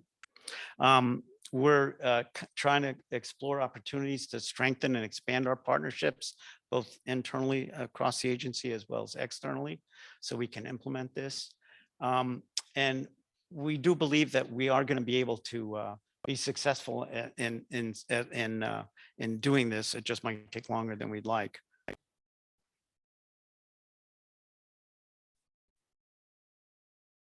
They wanted me to get rid of that title. I liked it. So this is a new chemical stats page, and there's the UL. I'm only going to show one picture.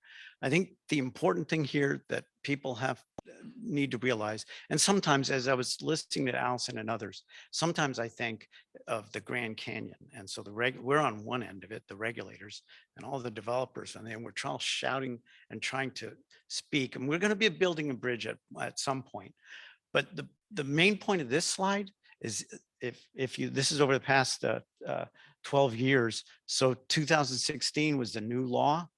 We started to get a drop in submissions. But the important point for everyone to understand is the total submissions, which is the yellow line, we still get about 500 a year. So we have to process 500 applications for new chemistries and new chemicals coming in the door. And we do have statutory deadlines. I'm not going to officially talk about how often we meet those deadlines, but it's either 30 or 90 days, depending on the type of application it is. So we spend all of our time doing this work and workflow. And so I think now this new stats page, which will be updated frequently, and I think is a testament to our attempt to be more transparent, because I know a lot of people are interested in this, make it, it's going to be a good thing. That is all I had. So thank you very much.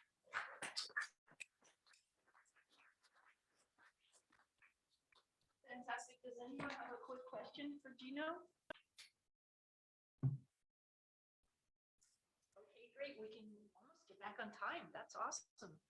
Thank you very much. Our next speaker, I believe, is going to be Mathieu Vinken. He's going to tell us a little bit about the ASPIS, or the ONTOX, right? ONTOX project under the ASPIS cluster. And hopefully he'll tell us what all those acronyms mean.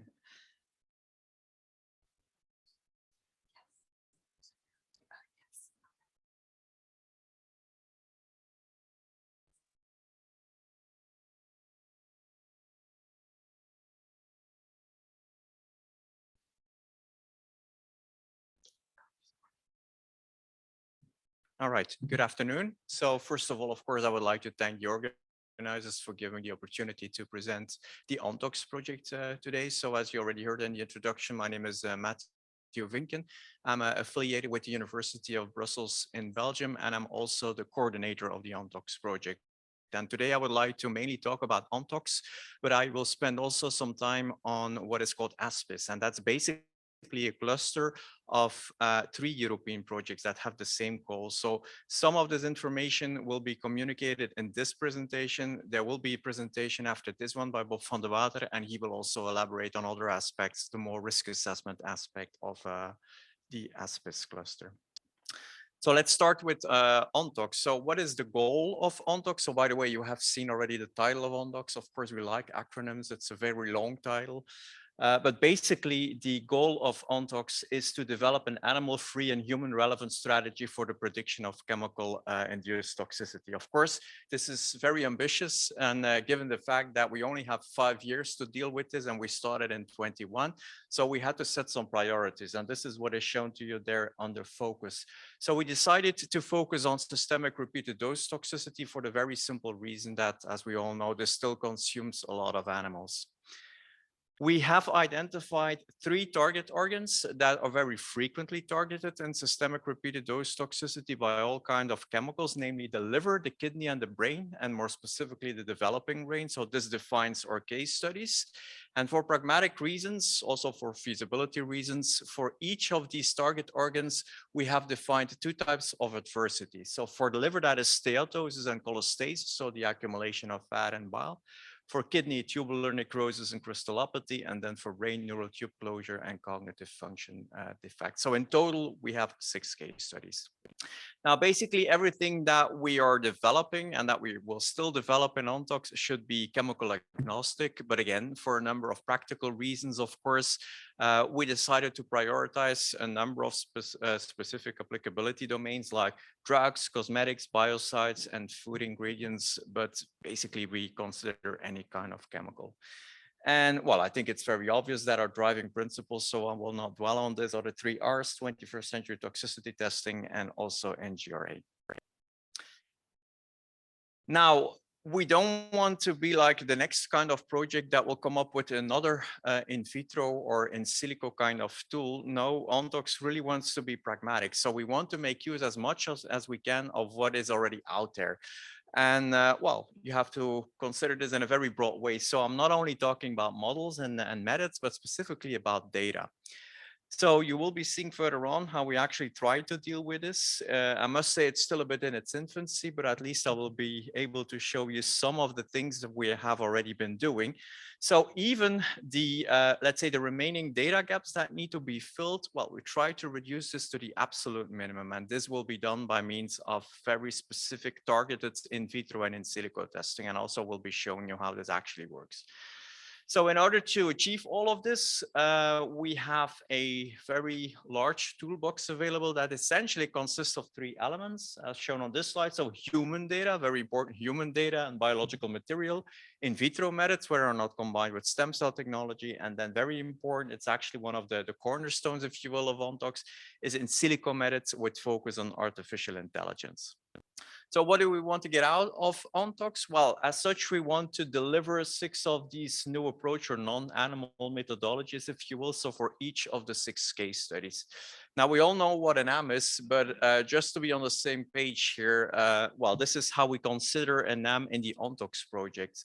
So an AM is considered an artificial intelligence system that is linked with the in vitro and in silico test battery, which in turn consists of a cell culture system that is then linked with a number of in vitro assays, each of them that pick up a key event in the corresponding AOP. I will be coming back to this further on.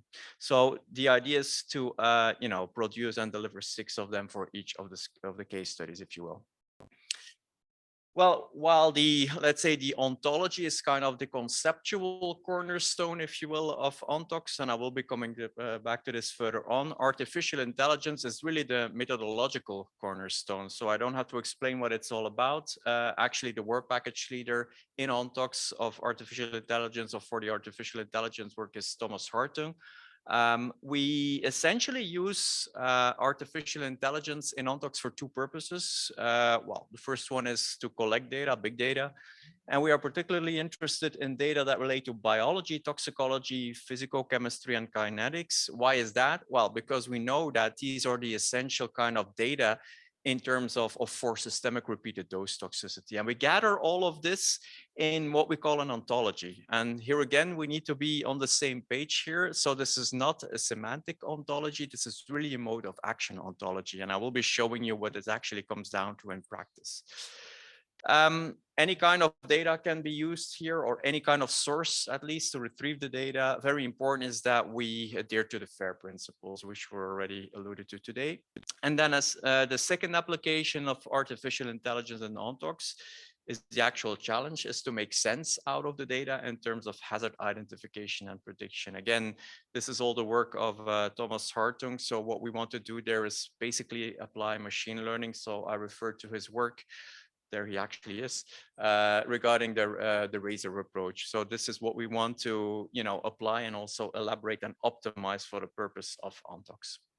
So I already mentioned a couple of times that we want to make use as much as we can of what is already out there, particularly regarding data. And in order to do so in a very, let's say, structured, organized way, we implemented and we use three kind of data collection tools, which is schematically shown here to you. And I will be giving you examples further on. So the first one is a physiological map. And this is a bit where we stand out to compared to other kind of projects. So we really go back to the basics. Just an example here, as some of you might know, my own work is focused on cholestasis, so accumulation of bile acids. So before you can actually, fully grasp mechanistically what can go wrong in terms of cholestasis, so the AOP, if you will, you really need to, you really need to know what normal bile acid homeostasis is like. And this may sound trivial, but you would be surprised how much knowledge we still lack about this normal physiology. And this is exactly for each of the 6 case studies. We focus on the corresponding physiological function, and we try to map this in what we call physiological maps. Then the next step, of course, is to look at the toxicological or the pathological situation, if you will. So this is where the QAOPs come into play. So here we not only look to mechanisms, but in view of quantifying the AOPs, we also, try to integrate kinetics, these kind of things. And then I would say the most important and the most challenging data collection tool is this ontology, as already mentioned. And again, it's a mode of action ontology. And in practice, this comes down to a QAOP that additionally takes into consideration the physicochemical properties of the chemicals that induce that kind of AOP. So please keep that in mind. That's really important. This is probably very hard to reach from the back of the room and even from the front row, but anyhow, it gives you a bit of an idea of what we are doing here. So this is the physiological map of bile acid homeostasis, if you will, so bile secretion. So all of these, there's a lot of information hidden behind these green boxes. So you can click on them and then you get this kind of, pathways, if you will. This is made by means of Cell Designer. So we have the first versions for each of the, the physiological maps, and they will be released soon in publications, but also on the ONTOX Hub. And this is then an example of what an ontology should finally look like. We are not there yet. Again, please keep in mind that we started not even 2 years ago. So a lot of the things I'm actually presenting here still needs to be done. And the same holds true for an ontology, but just to give you an idea what it's all about. So essentially, QAOP is what it's all about, in the ontology. But as I already mentioned, so the idea would be that you also include a layer where you can click on. So it should be really, really interactive in order to get physicochemical information about the chemicals that induce that kind of information. And by the way, what you see here on this slide, this is quite a recent version, I would say, of the AOP network, I should rather say, on cholestasis. You might know that our group in Brussels have developed the first AOP on cholestasis 10 years ago, and very recently using sysref, which we abundantly use in ONTOX. We actually optimized all of this. This work will be submitted for publication, by the way, in the upcoming month. So we will be hearing about this. So I also mentioned about in vitro and in silico testing. Again, no need to explain what it's all about, but just what you see here in a nutshell is a strategy that we actually follow in terms of setting up and optimizing these test batteries. So first thing that we do is, of course, to make these physiological maps, then the QAOP network. So this allows you to identify the most important key events.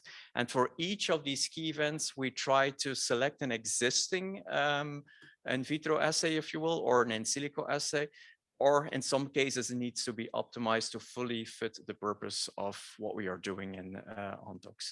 And as already mentioned, we try to set up an in vitro test battery for each of the 6 case studies.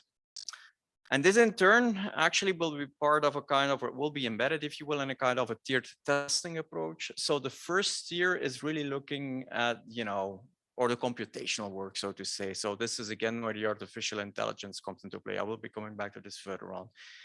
Then the second tier is the in vitro testing, but the more holistic approach. So transcriptomics, if you will. Basically, what you want to do here is to pick up a kind of a transcriptomic signature of the entire AOP. I need to emphasize here that ONTOX is not really a transcriptomics kind of project. So we use transcriptomics kind of technologies, but not really for hazard identification, because for the 6 case studies, we have a lot of transcriptomics already out there, but more to fill gaps in the corresponding AOPs. And then the third tier is really what the focus of ONTOX is all about is, if you can call it an atomistic approach, if you will, is to look not really at the transcriptional level, but rather at the translation at the functional level at individual kind of, like key events. So this is just an example. You can see these purple, kind of figures here. So basically, well, it's not set in stone. It's not like this is the in vitro test battery, in this case for detecting cholestasis, but it just gives you an idea of the rationale behind this. So we try to play around a bit with different assays that pick up different key events, and hopefully then this will, lead to kind of predictions, if you will, with high reliability. As such, there are 2 main stages in ONTOX. We are still in the first stage, and this is where we are optimizing all of the systems. So not only the in vitro and in silico test batteries, but also the artificial intelligence work. And of course, you want to do this with data-rich chemicals. But then the real deal, of course, is what we call the ab initio case studies. So this would be where you have like data-poor chemicals. So how to deal with that? And this is again, in summary, our approach, but of course we still need to optimize and to test all of this. So the first step would be to apply the artificial intelligence, basically. So that's where the razor approach comes again. Basically, you want to benchmark against this artificial intelligence system or signature, if you will. And what will come out there is that there will be a kind of a probability of that chemical to induce that kind of, of adversity. So, and I will be showing you this in the next slide. So if the probability would be like high, or actually it would be like in between, so not low, not really high, well, then you want to follow up by means of very targeted in vitro testing. So this is where the batteries also are being used. At the same time, of course, for those chemicals, actually, I should move this step because it should be one of the first, is to do exposure assessment and modeling. And altogether, this allows you to do probabilistic risk assessment. And this is also part of the novelty of ONTOX. So I stole this figure from Alex Martin's paper. I think that most of you are familiar with that, so published in Altex. Well, that's what we want to do in the end in ONTOX, is probabilistic risk assessment. So again, just in summary, what is it all about? Well, it is being fueled by probability of exposure, probability of hazard, and susceptibility. So the first step, as you can see here, is to characterize the exposure in terms of setting up like a population distribution for a chemical. Well, then you get an idea about what the actual exposure is. If there were to be a TTC available and it's below, you can abrogate the risk assessment. If not, well, then you need to have an idea about the actual concentration of the chemical in the tissue. So then you can use tools that we already heard today, PBPK. You can also do actual measurements. And then you get a second opportunity to stop, if you will, the risk assessment if that is relevant. So by comparing with the ITTC. So the other data stream, if you will, of the line of evidence is probability of hazard, which relies on read across. So for similar kind of chemicals, and then the mechanistic alerts. And I would say in the ideal scenario, this is being combined then with susceptibility, basically. So the information that you have there, so a distribution of susceptibility for or among different kind of populations. And again, altogether, this should enable you to do probabilistic risk assessment, where you essentially can end up in 3 kind of scenarios, if you will. So in case of low probability of that chemical to induce that kind of, adversity, well, that gives you a possibility to de-risk, if you will. In case of a high probability, well, then you need to take the essential or the necessary measures. But the in-between situation, of course, well, this is where you need to do the kind of the follow-up testing. And this is exactly where NAMs can be used. So the in vitro and in silico test batteries that we develop in ONTOX. Just some practical organization. So as always with these kind of European projects, we are organized in a couple of work packages. There are 14 of them. What you see in the middle, so work package 1 to 9, that's really what, where the research is actually is being done. So the idea behind this is that the 6 case studies, which are addressed in work package 7, 8, and 9, they run in parallel, first of all, through the different layers of the ontology, so the biological, toxicological, chemical, and kinetic domain. So this then is all being combined, if you will, in work package 5. And this is also where all of the work by Thomas is being done. So the artificial intelligence, and then very important is work package 6, which is the actual risk assessment. So the implementation, so reaching out to the end users. The work package leader for this work package is Erwin Roggen. I'm pretty sure that several of you know him. You might already have been contacted by Erwin, by the way. And then we have some other work packages, 10 to 14, which, well, we deal with, let's say, the more general tasks, but nevertheless also very important, of course. So coordination, so that's where I come into play. Data management, quality control, very important, of course, if you have a project that really is focused on collecting data, and then dissemination, exploitation, and communication. To give you an idea, well, we started off with 18 partners, and in the meanwhile, 19 partners from 9 different countries. So most of course, European ones, but we also have 2 partners here in the US, among which Thomas. The ONTOX family is also still growing. So while we have more than 100 researchers, most of us have an academic affiliation, but we also have some SMEs and public health institution. We are very, very fortunate to be supported by a scientific advisory board. I will not go through all of the names, but as you can see, these are individuals with different backgrounds. Actually, they have been cherry-picked, if you will, because we know that, they are experts in different kinds of aspects that are really crucial to ONTOX. And we also have an ethical advisor. Erwin Roggen in work package 6 also has built up a very vast, a very elaborate stakeholder network. Again, I will not go through all of this. You see that we have many, many partners from the European Commission and agencies, regulatory authorities, 3R centers, which are many, there are many actually in Europe, as you know, non-governmental organizations, and then industry. So you see that we also have some non-European partners involved. And actually just last week, we had a very, very productive, very fruitful stakeholder event in Brussels. So the idea was to identify barriers and drivers related to the implementation of NAMs and probabilistic risk assessment. It was a 2-day event.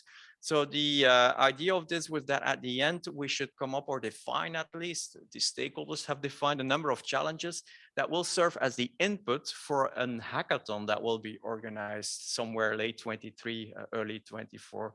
So these are the challenges that have been defined by the stakeholders and that will be further addressed, of which, for example, reliance on artificial intelligence. So we don't do the job alone.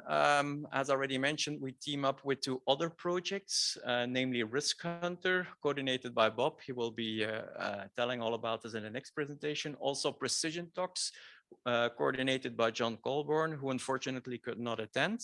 And we gather in this cluster, which is called ASPIS. ASPIS, by the way, is the Greek word for shield, so to protect us against chemicals. So it stands for Animal-Free Safety Assessment of Chemicals Project Cluster for Implementation of Novel Strategies. So as mentioned, we are talking about 3 projects, 70 partners from 18 countries and 60 million euros. So which again shows that, well, the European Commission actually invests a lot of money in all of this. So, well, we are a cluster, we act as a cluster, but we are assisted by different kind of entities, if you will. So for example, the ASPIS Regulatory Forum, which is led by the JRC. So as the name suggests, this is where we discuss all of the the regulatory issues like the REACH revision, these kind of things. We also want to collaborate, and we are collaborating with other relevant initiatives, not only in Europe. So I'm specifically referring to PARC, but also at the other side of the ocean, of course. And again, here we are very, very happy to be assisted, to be supported by what we call the SRAP, so the ASPIS International Scientific and Regulatory Advisory Board. And undoubtedly, you will recognize some names there as well. Now, I would say the actual glue between the three projects really is facilitated by these working groups. So what are these working groups? Well, at the start of ASPIS, we have identified a number of research domains that are relevant, that are important for each of the three consortia. We have embedded those in working groups that are populated by individuals of the three consortia. So we started off with 7 of them a couple of months ago. In the meanwhile, we added a new one on databases. So I think it makes a lot of sense. Might not be a big surprise, which are considered, you know, like the most important things as, let's say, the focus of the working groups. To even more strengthen the collaboration in ASPIS, we also decided to set up overall case studies. So we have the individual case studies, like the 6 ones that I already mentioned for ONTOX, but we also have defined, you know, case studies at the ASPIS level, so to which each of the three consortia can contribute. So that is liver steatosis, which is the ongoing one, and then the one that still needs to be initiated will be DNT. And here again, of course, as you can imagine, this requires quite some organization. So we are very happy to have John Friedman, who is affiliated with Precision Tox, to take the lead in all of this. So in the next few slides, I will just give you a very quick overview of the working groups. All of this information is available on the ASPIS website, so I will not read all of this, but well, for example, for the communication and the dissemination working group, I think it makes sense what they're actually doing. So to develop a joint visual identities, all in view of increasing visibility and impact. Then we have the computational approaches working group, well, mainly focusing on in silico kind of tools, so read across. The chemical selection group, I'm actually co-chairing that one. So this is quite active, I must say, because chemical selection is very frequently underestimated, and it's a very dynamic kind of thing. So we meet on a regular basis there. Then there is also the kinetics and the exposure working group, you know, where we try to find consensus in terms of, you know, tools like QIVIV and PBPK that are being used in the three consortia. The risk assessment working group, very important, of course. There we try to set up a kind of a joint approach, if you will, for doing risk assessment. And this will also be elaborated in Bob's talk. He will be talking about ASPA.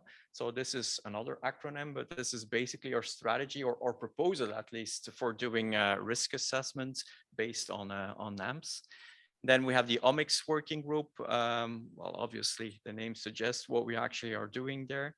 The QAOP working group, and then the recently introduced database working group, because obviously we generate a lot of data, not only in ONTOX, but also in the other consortia. It's really a challenge to make sense out of the data, to manage the data. But what we want to avoid by all means is that these projects, they typically, you know, run for 5 years. We want to avoid that this kind of evaporates. So we want to create a legacy and to make sure that everything that we do, not only in ONTOX, but in all of the ASPIS projects, that this can still be used afterwards. So sustainability, this is what it comes down to. And the database working group was exactly established with this kind of goal.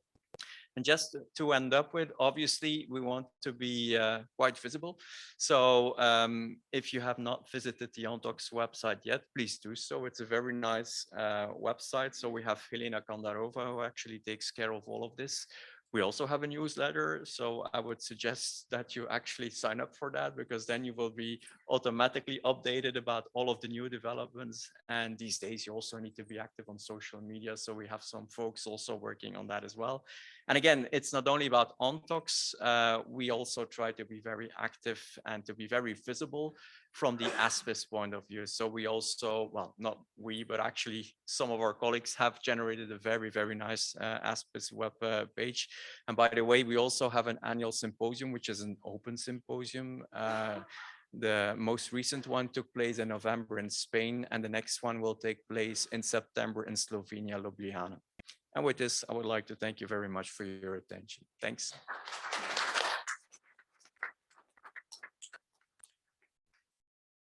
Thank you so much, Matthew. I think we'll have to move on and continue the ASPIS discussion with Bob Vanderwater and tell us about the risk-hunter part of this project.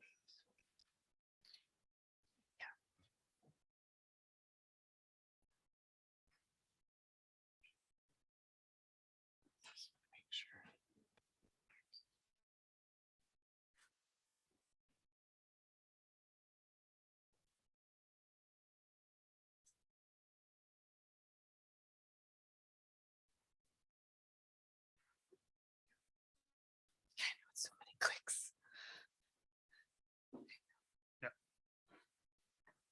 Okay, thanks for the organizers to give again the opportunity to talk here. It's been 4 years ago, and at that time it was still as a coordinator of the EU Tox Risk project, also a European project, but it ended actually last year. But fortunately, we have been able to, with a large group of the same consortium, continue and actually work now in the risk-hunter project. And as already mentioned, that's part of the ASPIS cluster. So I'm the coordinator of the project again, because I guess I did a great job. So I myself, I'm not affiliated with RISK-HUNT, I'm with Leiden University in the Netherlands. But the consortium itself, it's on risk assessment of chemicals integrating human-centric next generation testing strategies, promoting the 3R. So you can see the acronym in here. So we have a consortium of 37 partners, academia, SMEs, larger industries as well, because they need to take up all the technology, as well as regulators. That was not so much in the EU Toxis project, but we have BFR and RVM in our project as well. Now in EU Toxis, particular focus on the read-across approaches, and we established guidelines, well, not per se guidelines, but advice documents for this. But here we particularly want to move forward now for ab initio testing, so particular for data poor chemicals, and actually define a strategy how you can, using integrating testing strategies, actually bring a conclusion on the safety assessment of those poor data chemicals. Okay, so the overall concept is actually that we break this down into several testing modules, as we say. So on the one hand, of course, you want to know what the internal exposure would be based on the external exposure. That's one component. If you then have internal exposure, you want to know what are you exposed to? Is it a parent compound? Is it metabolite? Where will it end up with? And if you have that information, you know the concentration at the particular target, or you want to know, is there a particular interaction with the biology? So then you talk about hazard. And in the first instance, it's about hazard identification. So is there something going on at the level of the chemical biological interaction? Now, that's typically in high throughput strategies. Next level is then, well, does it maybe impact on an adverse outcome? And ultimately, of course, you want to bring then the information that you have all together in the safety assessment. So that's the paradigm. And if you look at all the test methods that we have in the project, then we talk about in silico and both in vitro technologies that are present for each of those domains. And I will just talk about a few of them, but also later on dive into a testing strategy that, how can you bring that all together in a testing strategy that can then be used to integrate all that information. Now, it's all about, what are we aiming for? Are we aiming for a prediction of the adverse outcome? So do we want to replace the animal experiment and start predicting the adverse outcome, be it liver tox or kidney tox, from your test methods, your testing strategy? Or are we looking at protection, that in the end we come to a conclusion that at the exposure level we actually have, there is safety for the population? And in the project, we look at both aspects, and in the end, we may define, well, maybe this protection strategy in a testing strategy, as I will discuss later, is sufficient. We do not need to predict. It can be maybe for some areas where you need a prediction, maybe in particular for pharmaceuticals. Now, we do this in the context of this testing, in the context of case studies, where we want to validate using case studies our our testing approaches. So each individual testing approach in the different module domains, we want to evaluate if they're fit for purpose in this testing strategy. So that's really taking place in these individual working groups. But at a higher level, you want to have also case studies that look, you know, if we now take chemicals and testing in the different domains, can we bring that data then together and come to a safety conclusion? So those are more the work package overarching case studies or the module overarching case studies as we will develop them. We started 1.5 years ago, a little bit more than 1.5 years ago. So we're more now in this area of the module specific case studies and are now developing these overarching case studies. And we had a discussion earlier this week also with Toxicology partners. Now, can we collaborate there and also see if we can use overlapping chemistry there as well? I'll just give some highlights on the tools that we are actually applying. So if you talk about the barrier functions, and in particular we focus here on lung exposure and intestinal exposure, so oral exposure. So we have in vitro models that we are evaluating now, both at the level of lung alternatives or intestinal alternatives using for the intestine, for example, also primary enterocytes that we use. So really get close to the human physiological setting, as well as intestinal organoids, more advanced systems, and really ask the question, do the molecules pass? And if they pass, how do they pass, as parent molecules or as metabolites? So can we in the end use these approaches in a combination to really define that module 1 that I described. Now, at another level, if you then have the exposure in vivo, you have your distribution, you may want to have approaches there where you start predicting basically your chemical target interaction.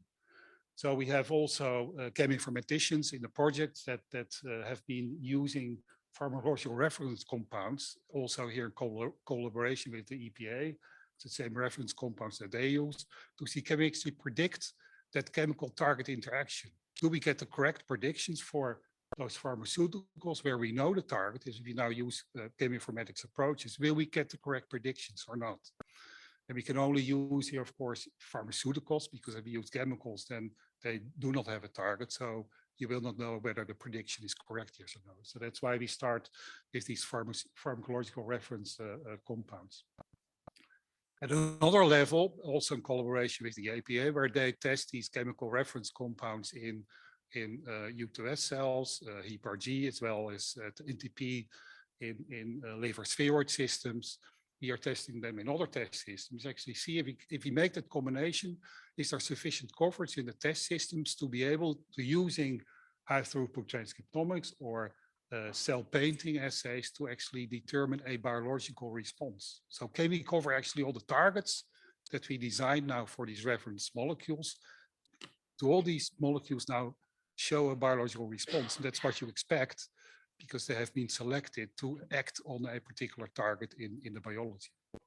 So if that's not the case, then we may miss out on our strategies to identify all the chemical target interactions that might be possible. So that's what we are evaluating here. Now, if you look at the mechanistic side, and you have all the transcriptomics data, you want to know actually, you know, what is that biology that is active? You may say, well, I don't care about that biology, I just want to get a point of departure. But of course, you also want to link that mechanistic information maybe to adverse outcome pathways. So here, what we have been developing is in the project is actually a toxicogenomics mapper framework, where we actually collect now large data sets from individual test systems and then build actually co-regulated gene networks that will tell something about individual biologies in a test systems. So that goes beyond, for example, ingenuity pathway analysis, where you take the entire biology and assume that all that biology is always the same in each test system. Now we develop actually tools to interpret actually transcriptomics data on a test system basis. And it's really interactive, where you can upload your data, then interrogate how does it now perform, what particular gene networks are active, what is the gene ontology related to these networks, what are the transcription factors that drive that, but also if we have a larger toolbox, how does it relate actually also to a human setting? Yeah. So there are different ways how you can look at the data, and this work is now established for one of the test systems, but we will do that actually for multiple test systems. For example, for liver, take multiple different test systems so that we also learn what biology is actually captured in HepG2 cells that you can also see in liver spheroids or liver microtissues. And therefore you can use this test system and it's still representative for the other test systems. At the same time, we do this for human liver disease. So we take biopsies from liver patients, sequence them, also build these mapper tools, and actually now be able to relate what is the biology actually in human disease, where it's really an adverse outcome. What can be captured now in these test systems? So what test system can represent basically the responses that you would see in an in vivo setting? And the aim is to do that for liver, for kidney, and also for neuronal test systems. For the translation to in vivo, it's particularly these two target organs. So we built basically a large toolbox of these TG mapper tools for the various individual test systems. At another level, that's more imaging-based analysis, where in the past in the Toxicology project, we established HepG2 reporters. We demonstrated that they can work. They are now have been licensed to Toxis, so that they use it now also in a commercial setting. But HepG2 is a poor man's model system, of course, and it may not represent the biology that you're really interested in. So what we've been doing in the past 2 years is actually now use iPSC lines and use CRISPR-Cas technology to introduce GFP tagging in target genes that are representing particular stress response pathway. So we have now a panel of iPSC reporter systems that we can now differentiate in different lineages. So to liver, kidney, to cardiomyocytes, whatever differentiation protocol you have established, be it in 2D or 3D, and then use that now with high throughput imaging and actually quantify at an individual cell level, also in a dynamic fashion, because we can use live cell imaging, and now look at the patterns of activation of stress pathways in these reporter systems. So this is work that is ongoing now to validate the reporters and look for the application ultimately. At the level of new model systems, one of the model systems that we have established as well is the mature peripheral human neurons in Marcel Leij's lab. So it's not only using the established system, we have to move forward as well. You know, biology is moving forward. So we need to integrate more advanced test systems as well. Be it in 2Ds and then use imaging or other methodologies to quantify actually the phenotypes in the cells, or using advanced organ-on-a-chip systems. So we have the company Tissues in our project, where we now, they have the 2D chip system, also the 4D chips, the 4-organ chip system. But here we now use iPS-derived liver organoids. So here are multicellular organoids, where all the cell types are derived from iPS cells. Combined now with iPS-derived kidney cells in one chip, and we are now validating basically his approach. If based on iPS-derived technology, you could also use such a chip for testing. At some point, you want to integrate data, and then of course you get to the AOP framework, but just seeing a response doesn't mean that key event activation may lead to an adverse outcome. So you need to quantify that and build actually a framework where you need to define, you know, what are the key events that you can measure? Can we quantify them in a proper way? Can we cover early key events as well as late key events? Do we have measures for an adverse outcome or test systems? And can we quantify that all together? But how would we do that? And if we have a QAOP, then of course you also need to integrate the kinetics. And we call it then a QST, a quantitative systems toxicology approach. So we actually wrote a document to evaluate basically, now what are all the approaches you can use to actually do this QAP to quantitative systems toxicology modeling. And one of the test cases that we use then is actually an AOP, the protein alkylation leading to liver fibrosis, as a test case where we have on the one hand in vivo data from, for example, TGATES, but also from other data sources.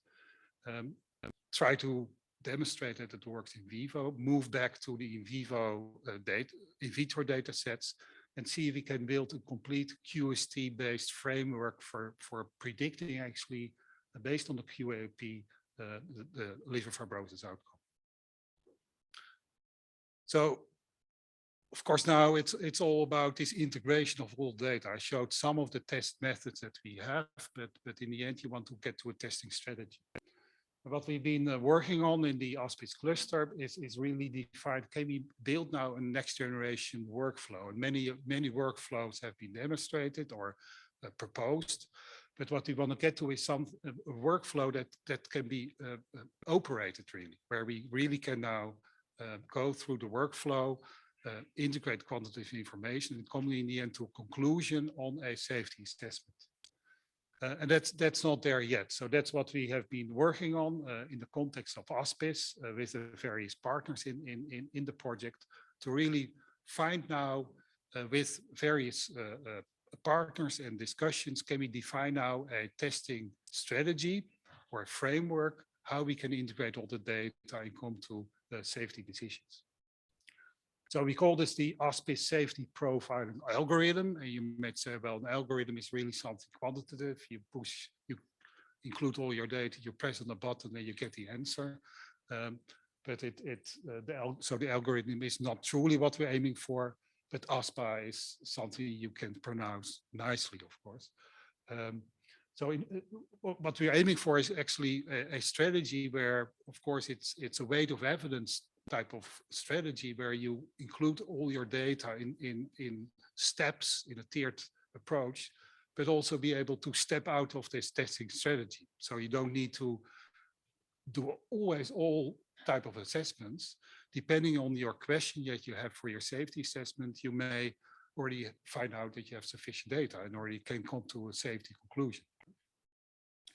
Now, it's of course composed of the different components that I mentioned before. So this toxicokinetic modeling, hazard identification, characterization, exposure, and an ultimate risk assessment. But each of those components are, of course, derived of various subcomponents. Yeah? This is what we then try to integrate in the end to come to the establish of a NGRA framework that may lead to chronic to evaluating safety assessment of chronic adverse health effects. Now, we feel it should be generic and it's not fixed to the test system that we have, but because there are many test systems, of course, that others are developing. So in 5 years' time, the test systems that might be used in such a framework may be completely different. In 10 years' time, with all the IPS technology or organ-on-a-chip systems, it may be completely different test methods being integrated, but the framework may stay the same. So this is what it looks like. And nobody can read this, but you can figure out that you go into different paths and you see different routes. So one route may be on the hazard identification, ATME, exposure. But you also see here boxes here that are labeled green, at least on the screen here. And this is an exit. And you see that there are multiple exits in this scheme. Yeah. So it's tiered. So you may, if you talk about hazard, you can consider, okay, you go through this route, you do high throughput transcriptomics, other high throughput methods, and you identify no biological response. So that may lead you to go to an exit, depending on in combination with maybe some exposure information to define, okay, there's not a high risk, and you may exit and write your dossier already here. If there is a biological activity, you may say, well, do I have information about other molecules? So also include the read across, or do I need to go more advanced test systems because there's an activity that is actually associated with a particular AOP key event. And then you may need to go all the way and get all the information. Yeah? So that's the framework we built, and each of the boxes is actually a component of a test. Yeah?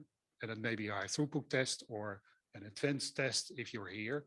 And each of you that have a specific test can basically include a test in such a framework.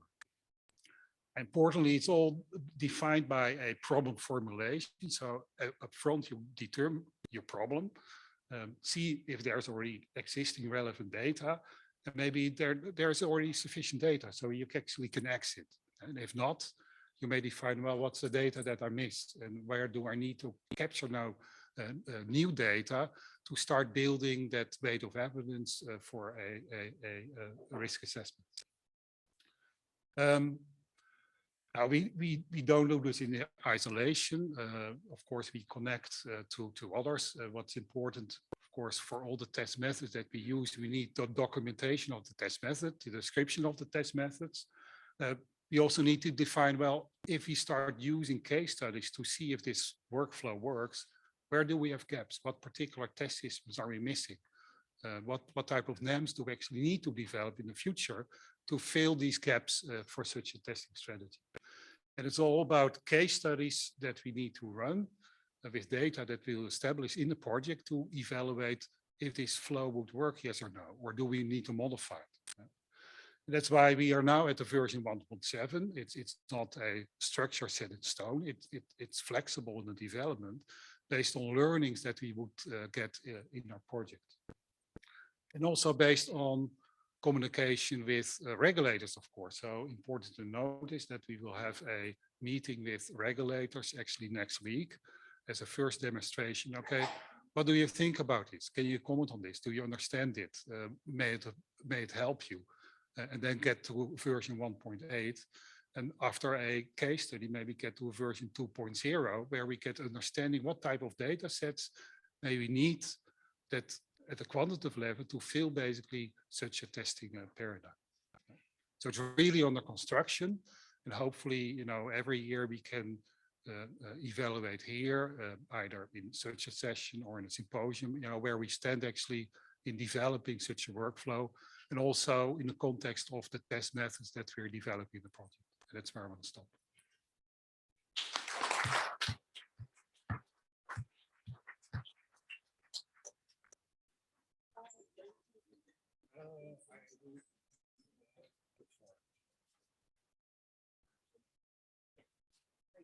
So we'll just keep moving on, and we'll be able to have a discussion in a few minutes. So now I'm going to introduce myself. My name's Kate Willett. I'm from Humane Society International. And I wanted to note that in all of these talks, it is an amazing and complex array of collaborations that is really critical to making advances in some of these cutting edge projects.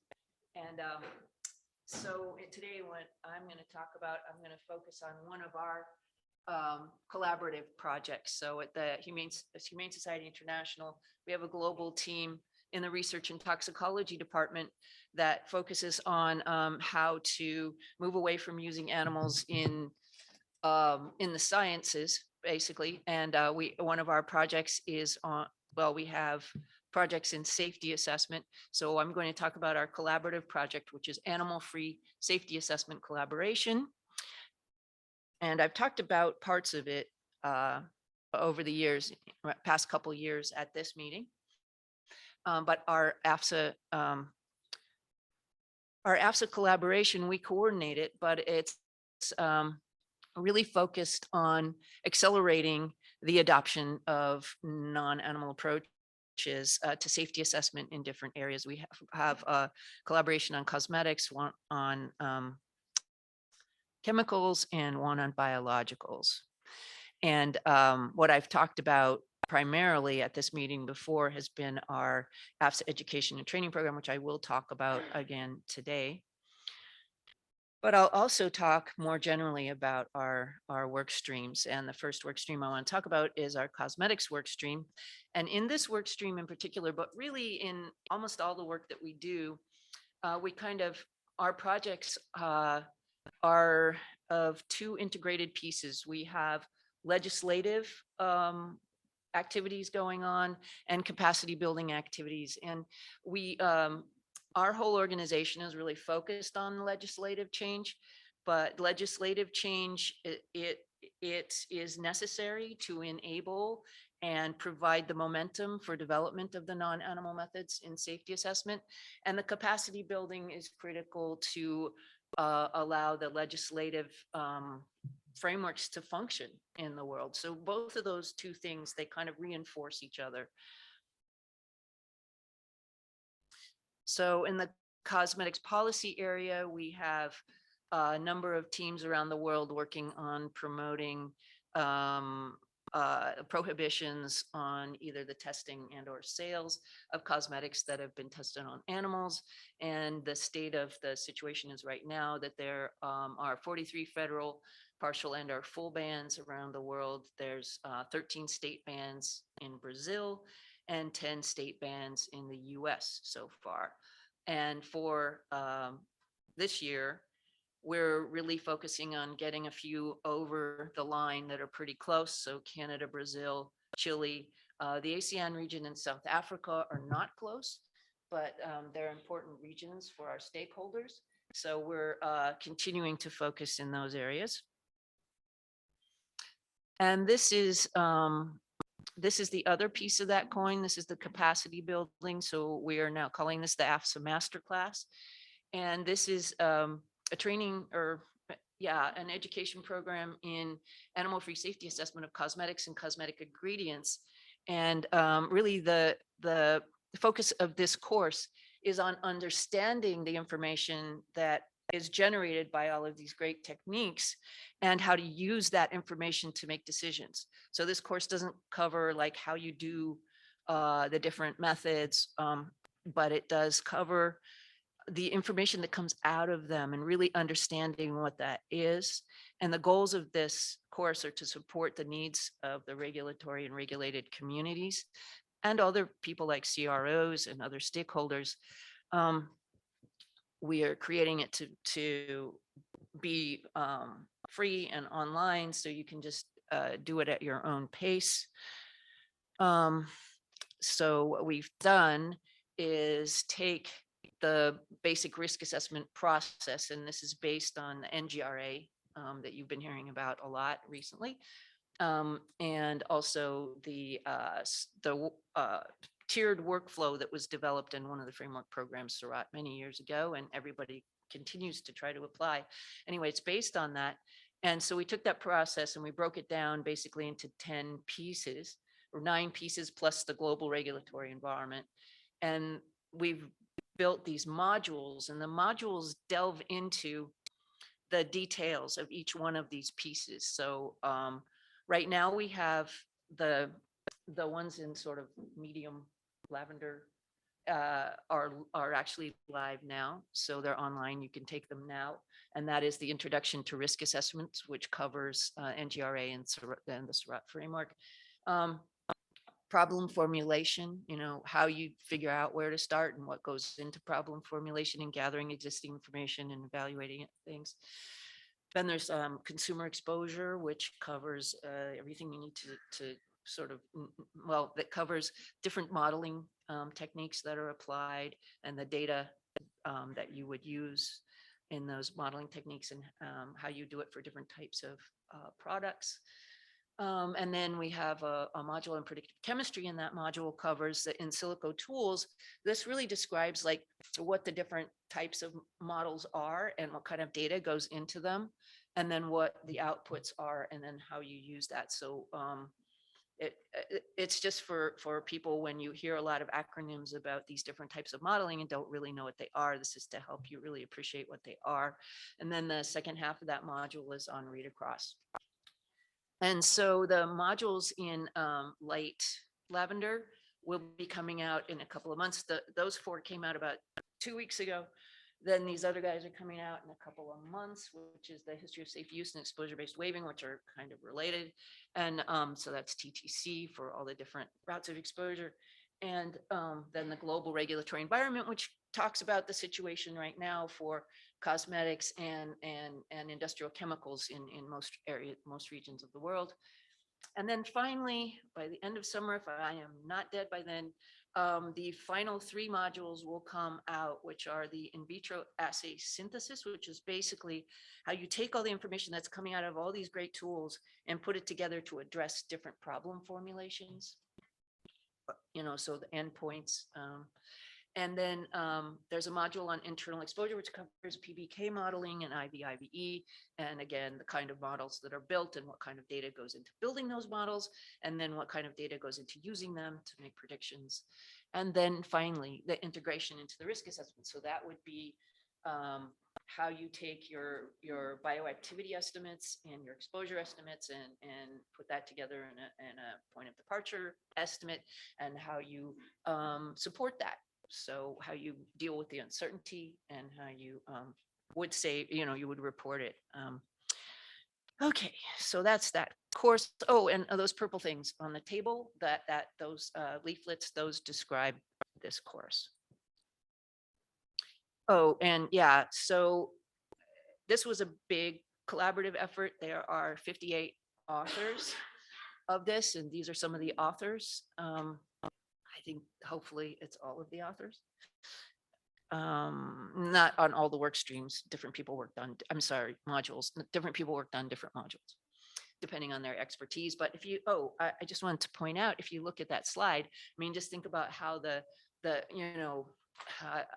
decades of experience represented by the people on those slides. So there's a lot of really good information has gone into this. Okay, and then so that's a cosmetics work stream, even though the AFSA really does also apply to chemicals. The chemicals work stream, the objective for this is to create a new narrative that would put these modern approaches at as the dominant paradigm in chemical safety assessments. So how do you make these approaches the new gold standard?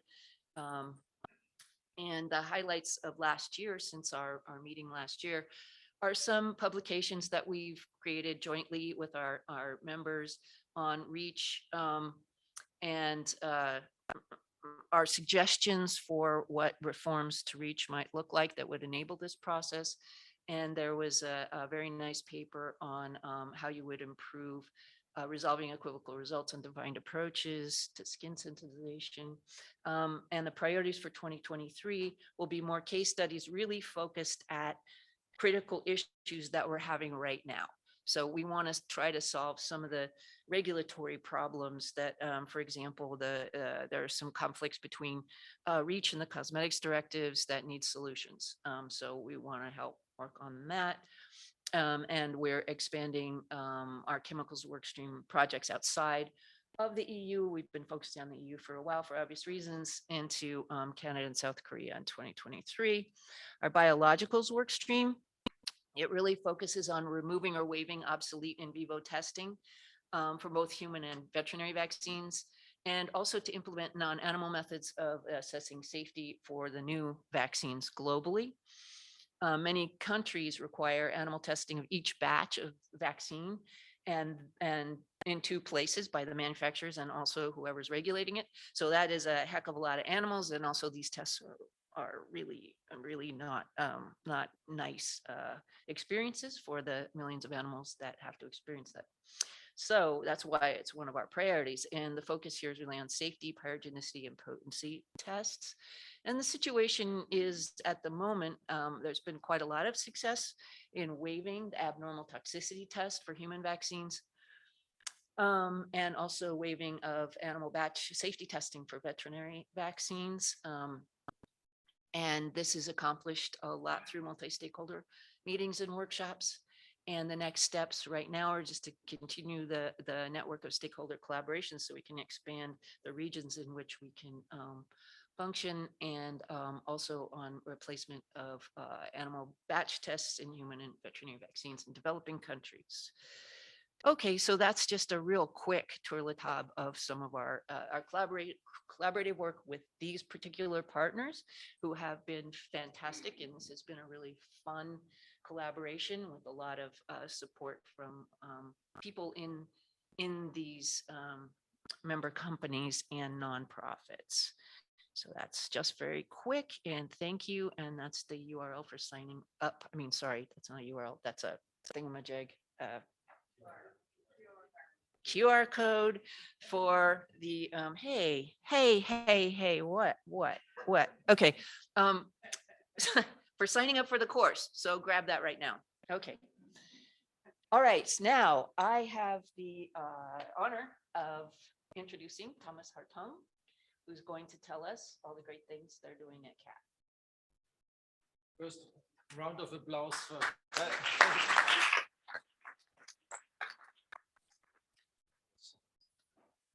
So yeah, I have to apologize. First, I was double booked. There's the parallel FDA satellite on artificial intelligence. And as many of you know, this is close to my heart and I had the privilege to talk there.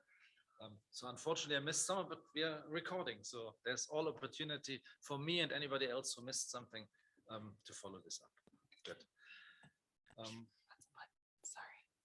I make my slides available because I have to rush you to quite a few things, even though I'm trying to focus only, as we say, on the most recent and ongoing work. I will show the QR code again at the end if you feel you need this. What is important in this slide is team. Yeah? We are quite a team. We are about 30 people in the US and 5-6 in Europe, which are working together. You see here the senior leadership team and the respective programs, and I will touch on several of these programs in these slides. Starting with Fenacier, who does the exposome and the developmental immunotox project. Alex Mertens, the computational tox, green toxicology and read across. Lena Smirnova, education, microphysiological systems, including good cell culture practice and developmental neurotoxicity. Katrin Herrmann here, Beyond Refinement program, evidence-based toxicology with Katja Zayun, and associated our former team member and now running an independent policy program, Paul Locke. And then the Europeans with Marcel Leist, the co-director of CAAT Europe, François Busquet, EU policy program, and Costanza Rovida doing regulatory aspects. We are in an important process at the moment at CAAT. Every many years, we are trying to redefine our strategies. The last one was introduced in 2016, and we felt it is now time to refocus to see where we are. And that's was a process of more than a year already the last time. And now we're really trying to redefine us as CAAT 2.2 or CAAT 3.0 because we refer to CAAT 1.0 under Ellen Goldberg until I took over in 2009. This is CAAT 2.0. And after this 2.1, we now have to move to another version. What we're going to do is we will have a strategic retreat with our board members in May. And by fall, we want to complete a strategic plan for the foreseeable future. Part of this is the various aspects of which we are covering. Education is one of these elements, and we were thrilled to see that our lecture series, which we made freely available through Coursera, over the last 4 years have been enrolled by 17,000 students. Yeah. And this shows, I think, there is a market for information, and we are trying to expand this at the moment for computational toxicology, green toxicology, and also to revise these then, because some of these are 5 years old, and 5 years is a lot in our quickly developing field. I'm doing an incredible number of presentations, webinars, and the team does so too. I did more than 80 talks last year. But I have the feeling that like everyone else, this is not reaching everybody. People have this like a television running while they're doing their emails. We're really trying to find ways to find more engaging formats. That's a big discussion for us. How can we really overcome this? Use the democratizing effect to reach many more people than we could do in the time before Zoom, but without fueling the Zoom fatigue we all are experiencing. We started developing some ideas in this context and have brought this to a white paper here in the Food for Thought series, engagement of scientists with the public and policymakers to promote alternative methods. This will be one of the pillars for our discussion on possibly a strategic plan for the future. This was a very important activity for me over the last 3 years. The Department of Defense reached out to us and asked to develop a workshop on the future of toxicology.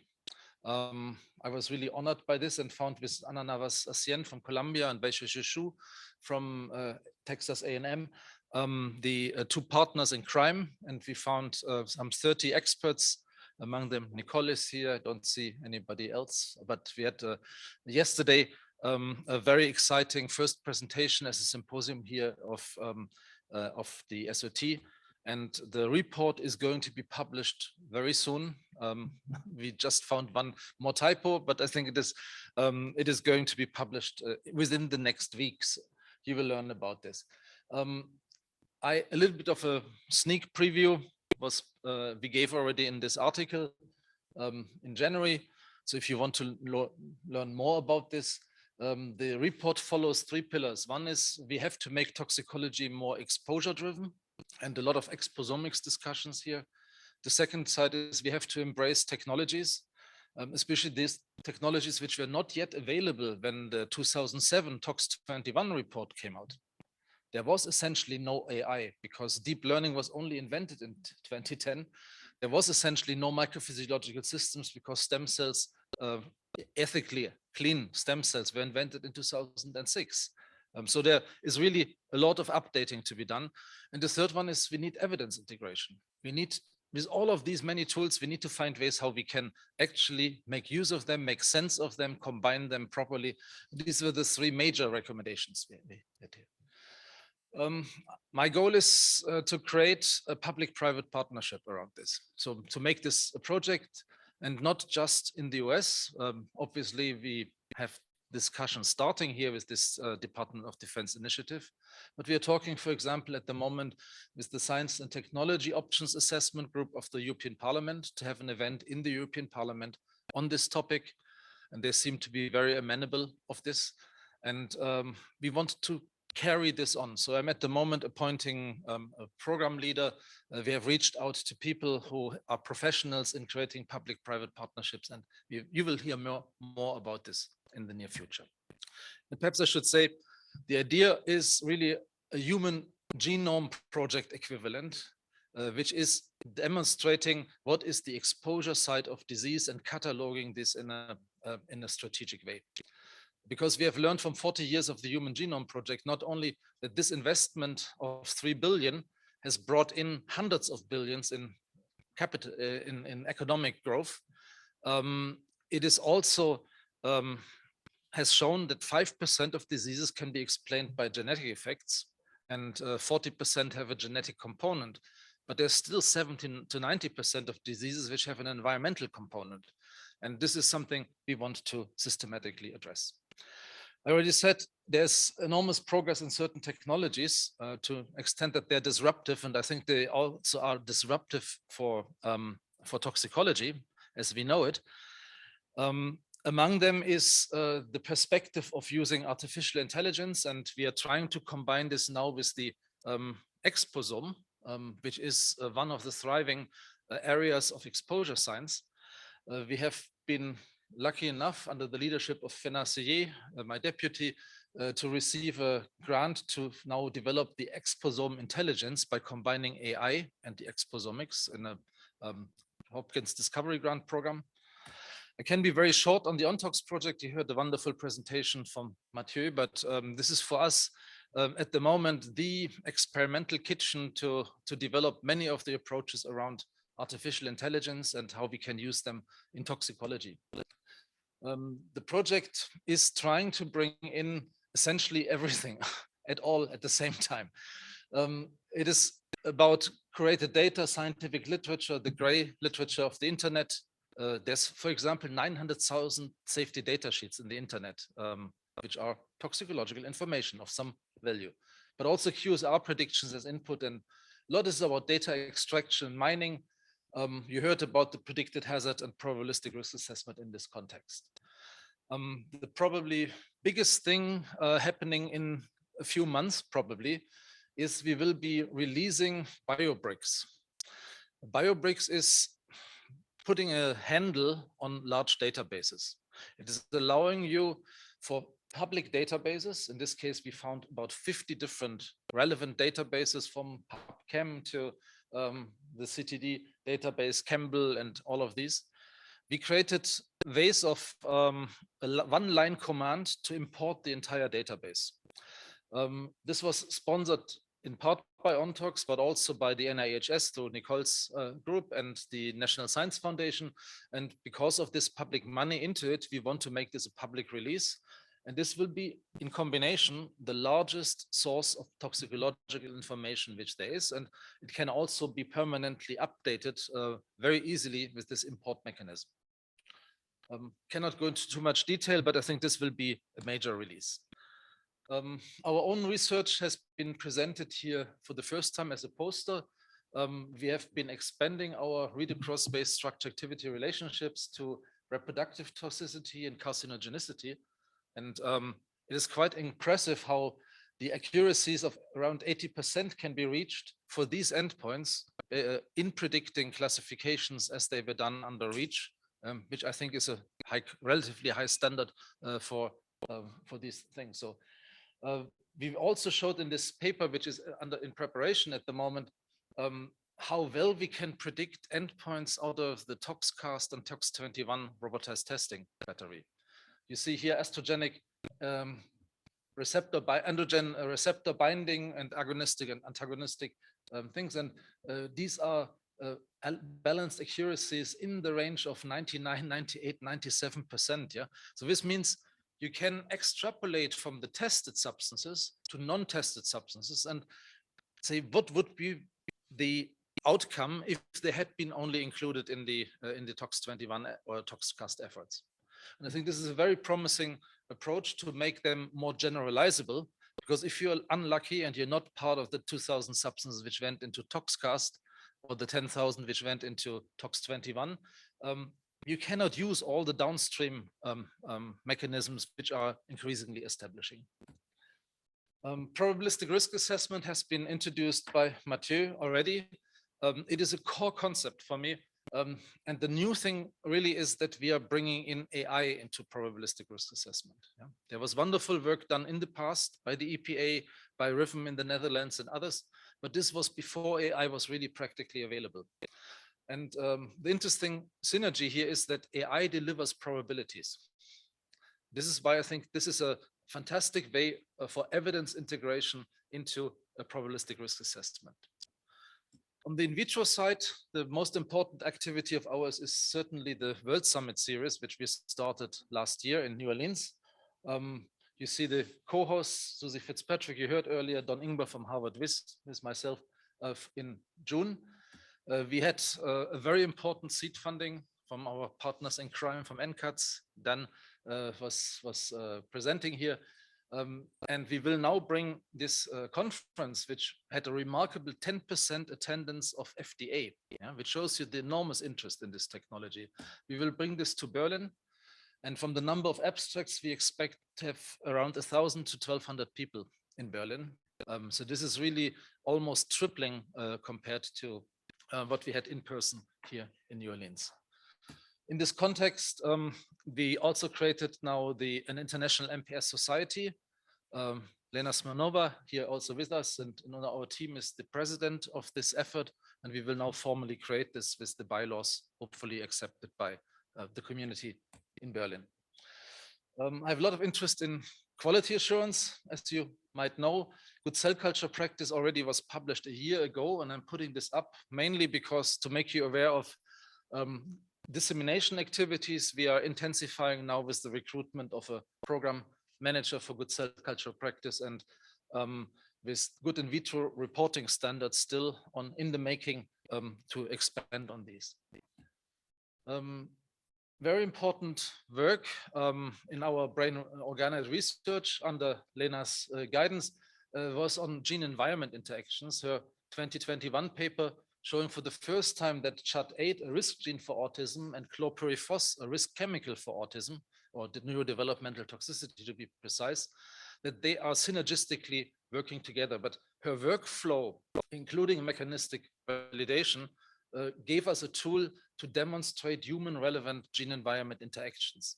And this has led to a $12 million funding for an autism excellence center in which we are complementing 18 centers with in total 175,000 children which are being observed, with an experimental arm which is using this organoid approach for gene-environment interactions to verify these. Other work which was published in January of this year is part of our EPA funding for, in the end, creating a mini brain bow, which is putting colors behind important activities in the context of developmental neurotoxicity. What you see here is in green oligodendrocytes, which received a GFP marker, and you see the synaptophysin, which is in blue, showing us for the formation of synapses.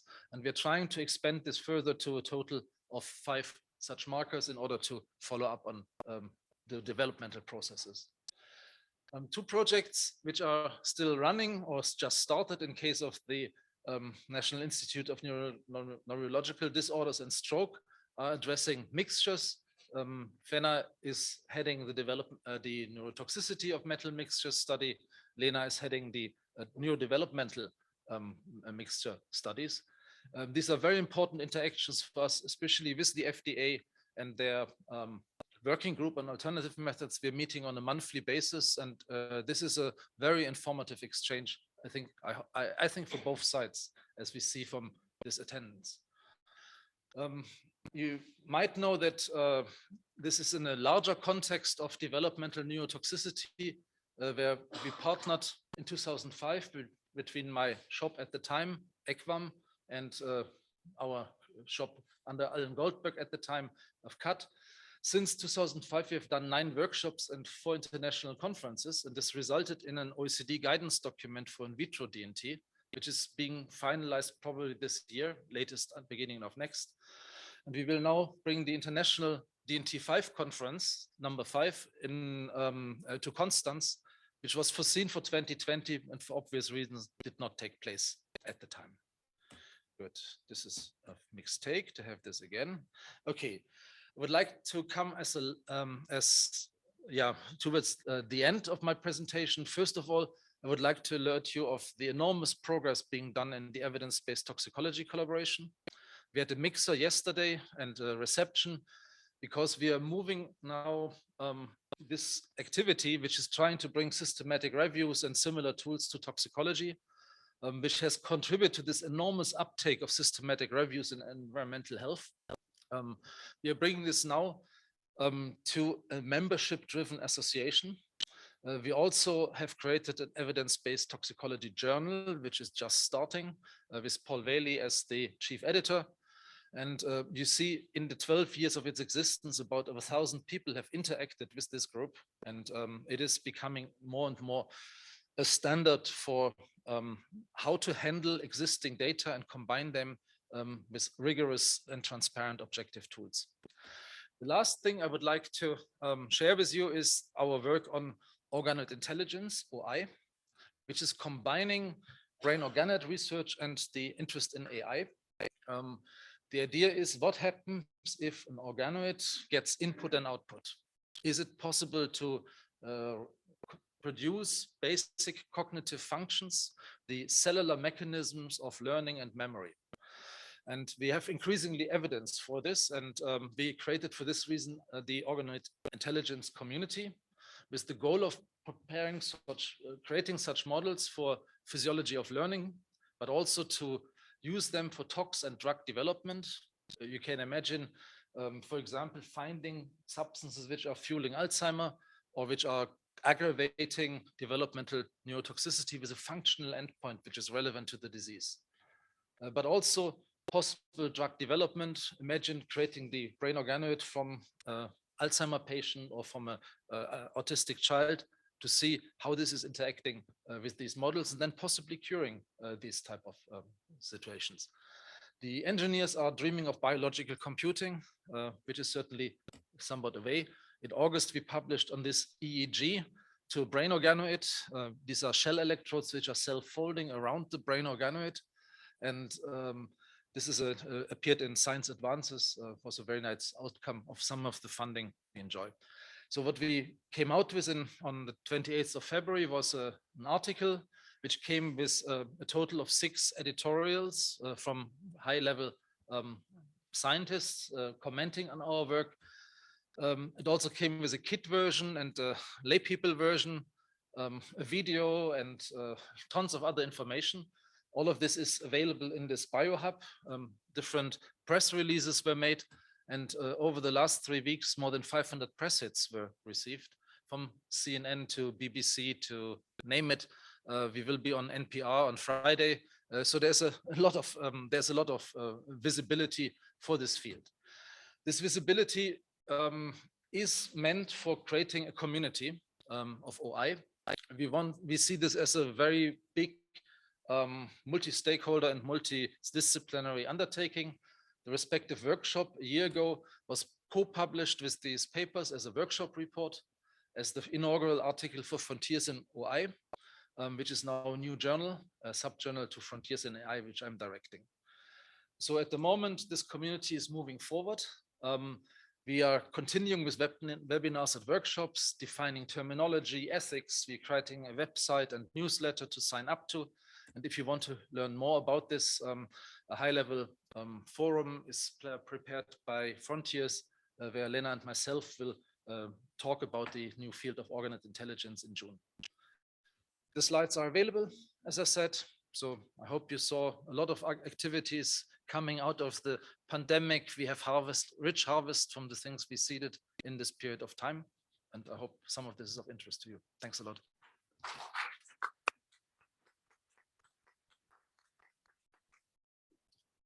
Good. So everybody, SOT is over.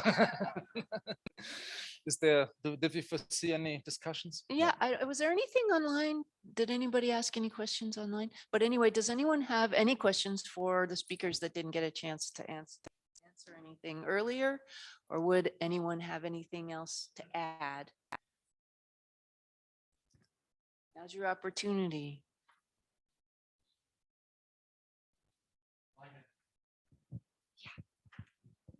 I know everybody is probably itching to get on a plane. I'd like to know what you think is missing. So it seems to me like, to make some of this kind of really disruptive progress that I've heard about at this meeting, that, feeding databases takes a lot of data. It seems to me like we really need to talk more about cell atlases and finally getting a metabolome for the human constructed and things like that. So what are the things that are missing that need to come next?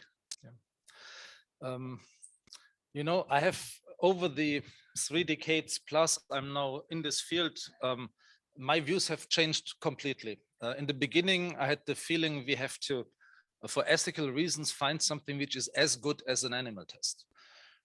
After a while, I found out, no, it's not ethical only, it is economical reasons which force us, and it's technical opportunity to be better than the animal.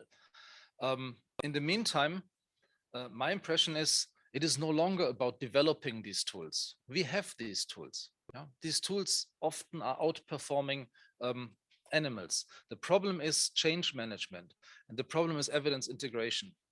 This is what is really missing. How can I combine these different tools, which are all 80–90% good, to something which is really doing the trick? And how can I convince that I'm moving to something better? So that's where I see it. There's fine-tuning, all of this AI is, but we are benefiting from what others are doing at the moment. I've been a toxicologist now for maybe since this meeting started. I come from this from like a genomics perspective, and it seems like that. I mean, we use a lot of models for gene expression networks and whatnot, and but it seems like in some ways the cart has gotten ahead of the horse in terms of having enough data to really make a lot of these nice tools work properly. And so I really think that there's some foundational data sets that probably should be created that are currently missing. My feeling is we have a lot, yeah? And it is only really a matter of using it. But I think part of a human exposome project would be exactly this. Yeah, we need to. Yeah. Yeah. This is about really creating a process in which we jointly move forward and not see this only as regulatory toxicology. We have so much to offer in our understanding how chemicals and others contribute to disease. This is much bigger than just this regulatory part. But we can then also tap into all of the clinical sciences, all what they have to deliver on understanding of pathogenesis. A human exposome project is not meant as a human exposomics project. It is meant to really catalog what can we know about substances and disease, or stressors and disease, to say it in probably a bit larger than even, yeah. And I know that this is not something for the next years, but I could imagine that such a joint undertaking, very similar to the Human Genome Project, would incredibly contribute to an overall acceptance and change of this as a tool to understand diseases and prevent diseases. Yeah.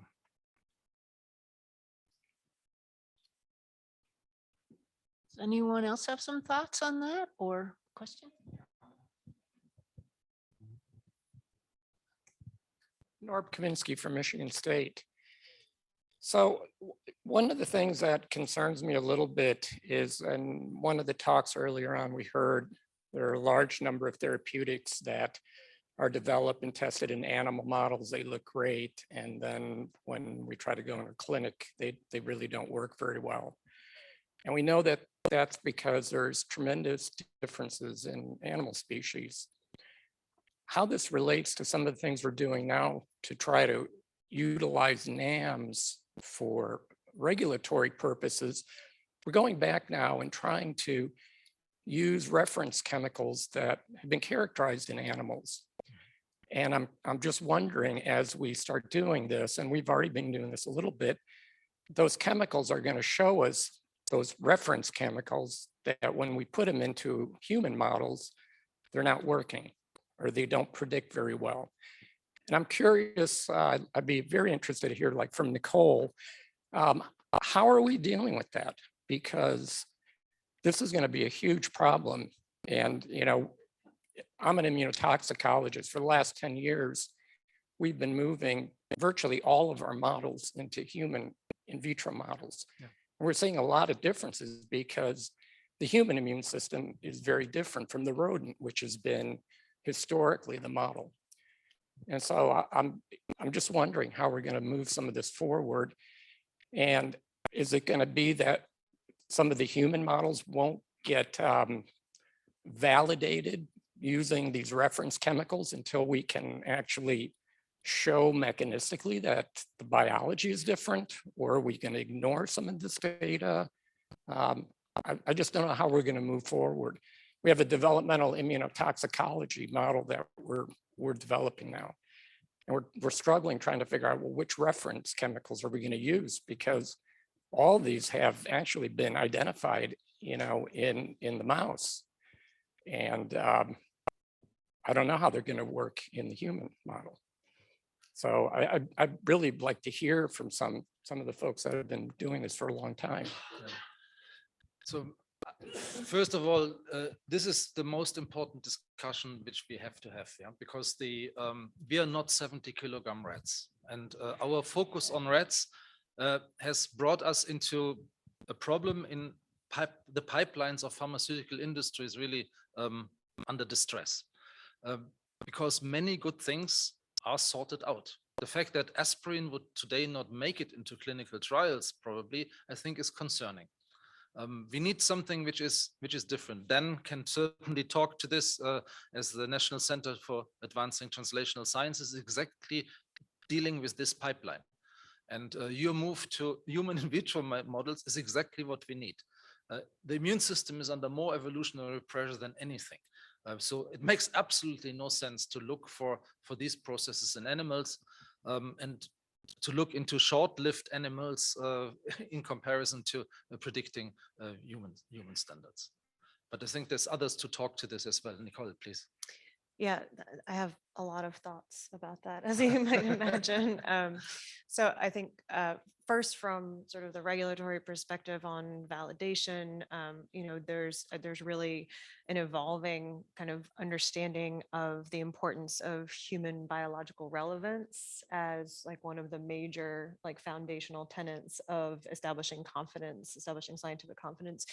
And in some ways that requires almost a leap of faith, because we want the in vitro models and the NAMs to be, quote, as good or better than the animal models. And to get to the place where they're better, you have to accept the possibility that if your NAM is only predicting the outcome of an animal model, 75% of the time, that's because the animal model is potentially wrong 25% of the time, right? And so, there's obviously a number of efforts like the AOP program, for example, with OECD and the AOP wiki to try and create organizational frameworks around that mechanistic information on a molecular and a cellular and a tissue level in a way that helps to establish that confidence based on the biological relevance to humans. But also in terms of identifying reference chemicals, I don't think that there's been enough attention paid to human epidemiological data and connections to clinical information and bringing in things like electronic health records in a way that will start to allow us to pinpoint chemicals that are probably having effects in humans and may also be having effects in animals, but they might be different too, right? And then the last thing I'll say is that, I think that it's going to be extremely important to not only build bridges between the toxicology space and the clinical space, but also the biomedical research space, so encouraging increased funding in NAMs in biomedical research. And I think there's, Dan presented some excellent examples of how there's a lot of momentum in that space right now. Yeah, so thank you for the insightful question. So there's a number of approaches in terms of how do you approach a reference set of compounds. So at NCATS, we did work hard with collaborations with industry, initially with GSK, Pfizer, and AstraZeneca to access those type of reference compounds. I mean, the main thing is you can also look and mine the literature and in terms of looking at what are those compounds that have gone through preclinical safety assessment and been approved by the FDA and subsequently was withdrawn because of safety issues with humans. And so there's been a number of, I would say, landmark studies have already been done, for example, in liver steatosis, where up to about almost 30 compounds were looked at that have clearly gone through preclinical assessment, been approved by FDA, and at some point during human studies, either killed the patients or caused liver transplants. And so the big scientific question is, could a human liver on a chip have predicted those toxicities that either the rat or dog model did not? And clearly, the data showed that it could have. So those type of evidence do exist now. And then the second point is, how do we make sense of, certainly the long history of preclinical data on animals? We just don't want to throw those out. We need to also understand what are those species specific differences. So there was National Academy of Science workshop that was convened about 1.5 years, maybe 2 years ago now, in terms of looking at comparative studies between humans and animal models. That paper, proceedings from that workshop is going to come out in PNAS soon. It's actually under review. And so that then, brings up the question, how do you take advantage of those data set and actually learn from it, knowing that there are going to be differences in human versus animal response. But how do we make more sense out of that data and improve on the models that we're using, whether it be animals or human in vitro models? Bob. Yeah, maybe if I can add from the perspective. I mean, a lot of people say if they have an iPS-derived hepatocyte-like cell, then you say, well, there's hepatocytes in the name, so it must be a human hepatocyte. And actually, I see markers that are actually in hepatocytes, so it must be hepatocyte. And the same holds true for any other cell type you have. But then whether the biology is the same, really the dynamics of the biology, that's another question. And is the biology actually preserved if you take something in vitro from an in vivo setting? So that understanding is something that we need. You know, how is the biology really conserved? And when we compare in our gene network analysis approaches, if you compare, for example, rat in vivo with something in vitro, or even from human data sets from pathology, then we see that the gene networks are not always the same. And that means that the transcription factors that drive expression are different in your test system. So we really need to understand that. What can we actually, what signaling pathways are similar in vitro and what are different? And that will help us to identify what we can detect in vitro and what we cannot detect. So there's a lot of learning that needs to be continued.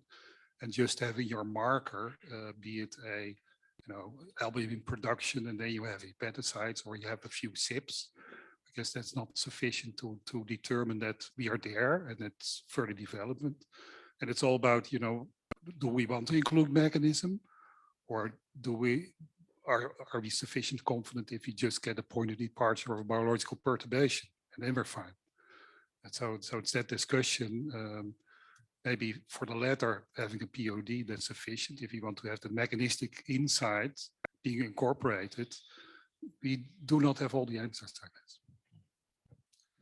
There's a place for everything. I called for in vivitrosi last year, in vivo, in vitro, and in silico combined. Yeah, in the end, all of these tools are adding to each other. And just because it's a cell system is not yet a good cell system or good model at all. Yeah. All this work on good cell culture practice, all this bioengineering has a reason. We are trying to get better, yeah, and make these models really competitive and useful. Yes, sorry. Hi, Ozzy Lozoya from RTI. I think for me, just thinking from, call it a consumer side, right? The question is how much is sufficient, right? Because our science is getting more granular.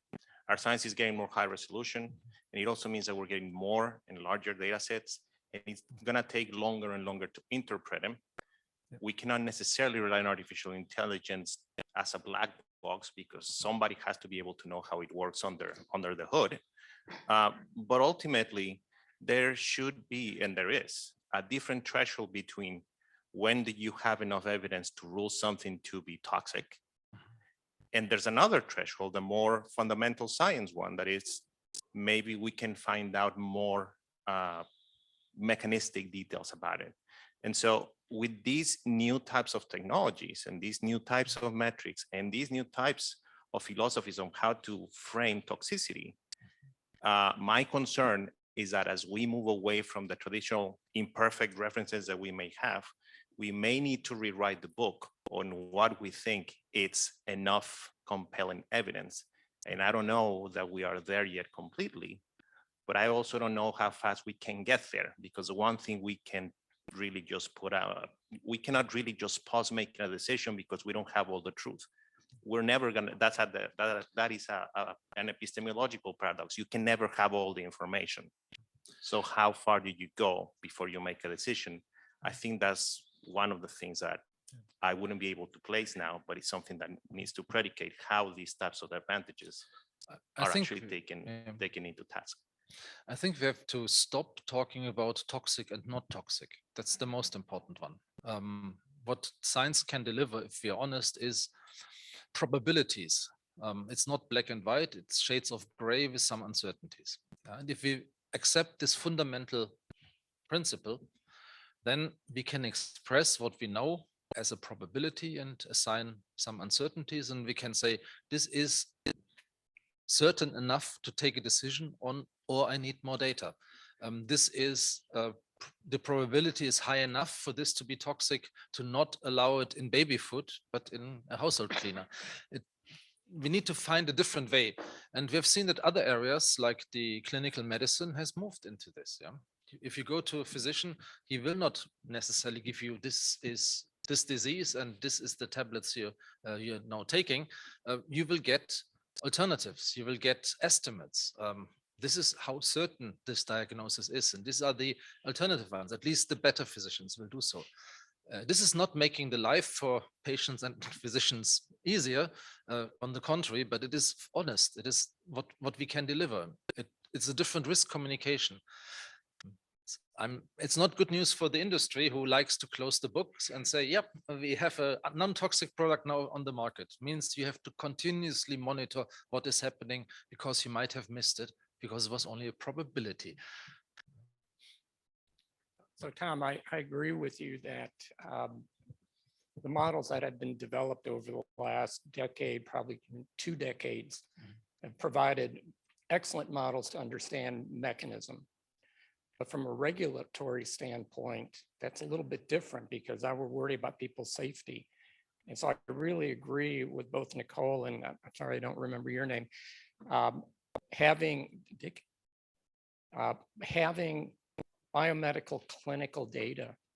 And the problem is that often I don't think we know how to get at that data. Sometimes that data may not be available. And those, I think, those are the kinds of data that give us insights into what chemical or therapeutic probes we can use to test these models.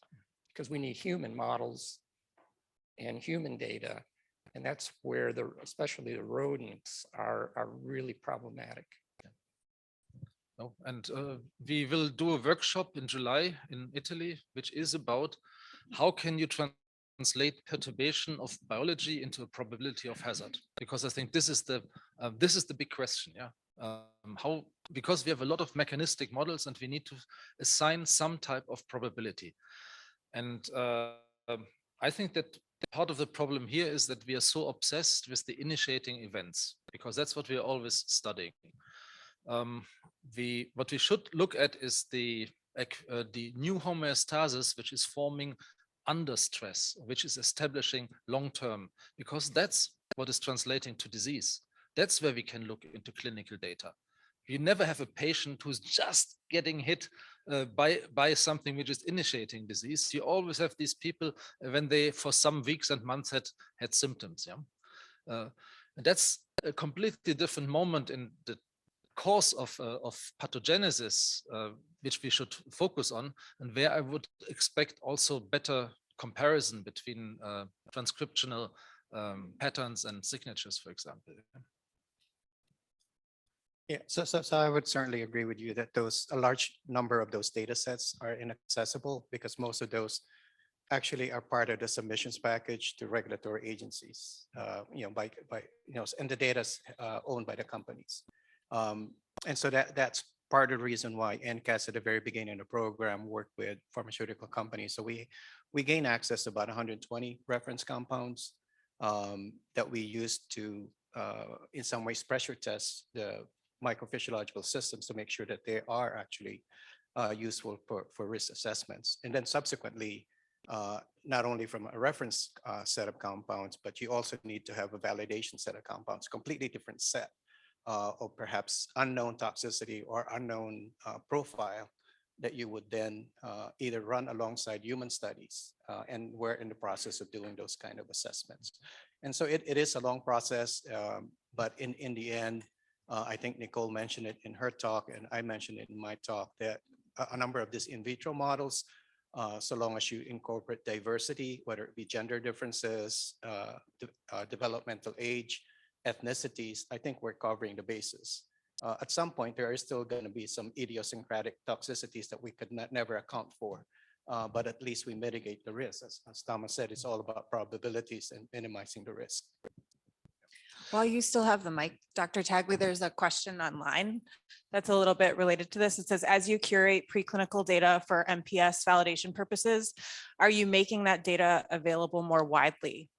That's why we set up the microphysiological systems database or biostatistics analytics platform. So anyone working on MPS models can actually submit data to that and be able to access all and do meta-analysis on all the data sets that have been accumulated in the database. It's public access, free for everyone. Data is the new oil. This is a famous quote from 2006. Yeah, and this is very true. And I think we have to force more data sharing. We already have data on clinical trials now in the public, but my view is that every animal experiment which is carried out somewhere has to be shared publicly, because our legal frameworks all over the world are essentially the same. They say you must not harm an animal. Those who run animal experiments get an exemption from this. And for this exemption, they owe society the results. It is not acceptable that this stays behind walls and cannot be shared even by regulators who know the data. It is something where laws have to change. You can give them a grace period to exploit them, to file their patents or whatever, yeah, that's fine. But at the end, they must be in the open if you can demonstrate how valuable these are for society again. Yeah, so Alison Harrill, US EPA. There's one other practical and logistical consideration I wanted to bring forward as far as a barrier for us to be able to utilize the universe of NAMs that have been created. And that speaks to quality assurance. So in a lot of cases, there are assays that we're interested in that have great data, great publications. Maybe we've collaborated with the lab and we're pretty happy with the data, but then we have a barrier to actually using that assay to make regulatory decisions because the lab isn't ISO certified or they're not meeting our QA requirements. And we don't have the infrastructure in-house to bring that assay in and actually run it. And so I think some of these practical considerations need to be talked about. I think we're moving beyond the confidence in some of these NAMs to really barriers to actually utilization. Yeah, that's why we do things like good cell culture practice. This is why validation is required. You know, we put our money in validation studies only on the most promising things, and roughly 2/3 of them fail. And it's good that they fail because we have prevented something from being broadly used, which is not up to the task. Yeah, and we have to develop this further. We have to adapt it to the new technologies now that we also do a reasonable way of qualification. I don't say that everything has to go into 10 years, 3 laboratories and millions of dollars spent. Yeah. Yeah, and I think there needs to be support for labs to be able to meet those requirements. A lot of labs don't know what they are or how to meet that objective. And they would benefit tremendously if they would put a little bit of this thinking of reproducibility assessment, statistical rigor, and demonstrating the relevance of their models. That's the core of validation. If any type of biomedical research would do this a little bit, yeah. Yeah, it's a great point, Alison. So there is a lot of effort in terms of quality assurance.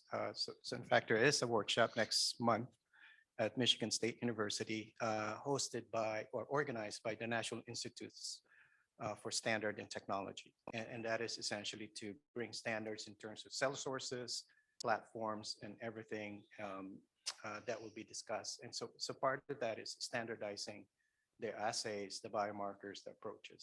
And so that would then lend itself into reproducibility and robustness of your platforms. Yeah, so that brings me to another point. It's me again. So this speaks to me about science communication, right? In this context, and it's not necessarily how you communicate this type of science to the public or how do you instruct this into policy making. There are not enough toxicologists in the world with competent hands to do all of this work. And so this is where validation becomes really important because it gives you rules of something that can become sort of an SOP, a standard operating procedure, so that others can do it. But another reality of that is that many of the organizations that would be in a position to perform these assays for, say, drug companies or ag biopharma or anything like that, they are very conservative and cagey by jumping into these technologies because the tooling and the stand-up price of doing this is actually very high, and there is no actual, call it profit sense to take a leap of faith and do it unless there's enough of a consumer base requesting these methods. So the question is not necessarily whether these can be developed, but whether you can actually make them mainstream so that people have the appetite to use them at scale. And so then the question would be, what type of architectures or what type of incentive programs are we thinking of that could actually expand the user base so that they actually achieve that goal and they don't just stay within the research realm? I mean, my view is on regulatory toxicology is consuming about 0.03% of the turnover of the regulated industry. This is not relevant as long as the information is good and the right things are sorted out. The problem is no industry wants to be regulated on the basis of tools which are not doing the trick. Yeah? The other thing is, I believe it requires more coordination. We have seen miracles happening here in the moment where NIH, FDA, and DARPA joined forces in order to coordinate a little bit in this space, and suddenly we have enormous projects. EPA, sorry, was on this too. So all of the agencies here, we have nothing comparable in Europe. In Europe, there is nobody is coordinating. Perhaps Park is now starting to do something like this, but that's a short-lived initiative. We have been arguing earlier for a European Safety Sciences Institute because we would need a place which is strategically accumulating this information and not just the next 5-year plan or 7-year plan the EU is willing to finance. Yeah. Then. So I think there are essentially 4 drivers of technology development and adoption and implementation. One is, of course, the ethics. And so in this case, it's clear in terms of the ethics of animal testing. Legislation, sometimes legislation can get ahead of the game, ahead of the science, and tell us to do something to do without the current testing, without any replacements. I think we focus a lot on the science and the symposium, which is rightfully so. But as you pointed out, there's the economic driver. So the end users, in this case, mostly industry and I think the academic sector needs to be invested because this is a new technology. And whenever there's a new technology, you have to invest in infrastructure and resources. And resources means also trained staff. And a number of these are very sophisticated, complex technologies that would require perhaps advanced degrees in biomedical engineering to make it happen. And so, but that's part of the reason why NCATS is now supporting a new initiative in terms of automation and miniaturization of these platforms to make it essentially turnkey technology. And that was, I mentioned in my talk, that was a lesson learned that we had when we collaborated with NASA. And so I think once you reduce the level of complexity to the point that an undergraduate student, and I don't mean to diss any undergraduate students here, but to the point that you can actually push a button, run this technology. And that's part of the reason why we're extending the cultured life up to 6 months. So this can be sent on a rocket, for example, flying to Mars without any intervention. And so that would not only automate the system, but also because it's miniaturized would also bring the production costs down. But ultimately, I think that the engineering part can be done sufficiently well and be brought to a level of economic feasibility. But it's always going to be your cell sources. How extensive and how many replicates do you need? To what degree do you want to represent the entire population in your sampling? So it's all about your study design. How large is your study going to be? It's almost like you have to have that mindset now of almost thinking like you're running almost like a surrogate clinical study, but in vitro, because you are using different cell sources from different individuals. And that can tend to be expensive too, but not as expensive as a full-blown clinical study. But that would also be, so the acquisition cost I think can be addressed. But then the second aspect of the economic driver will be the time. Certainly we can spend a lot of time in developing animal models, 2-3 years, before you can even use it for your study. with this, you can take patient-derived materials, put it on the chip, and start your study soon after. And so, it can move quickly. So we have one instance where a neuromuscular junction on a chip was developed. Serum from patients with polyneuropathy was put on that chip, and within a few months, they were already testing clinical candidates. And the one clinical candidate that was identified was quickly put into clinical study, and is now in phase 2 clinical study within a year. So that's a time saving as well, which is also a big economic driver.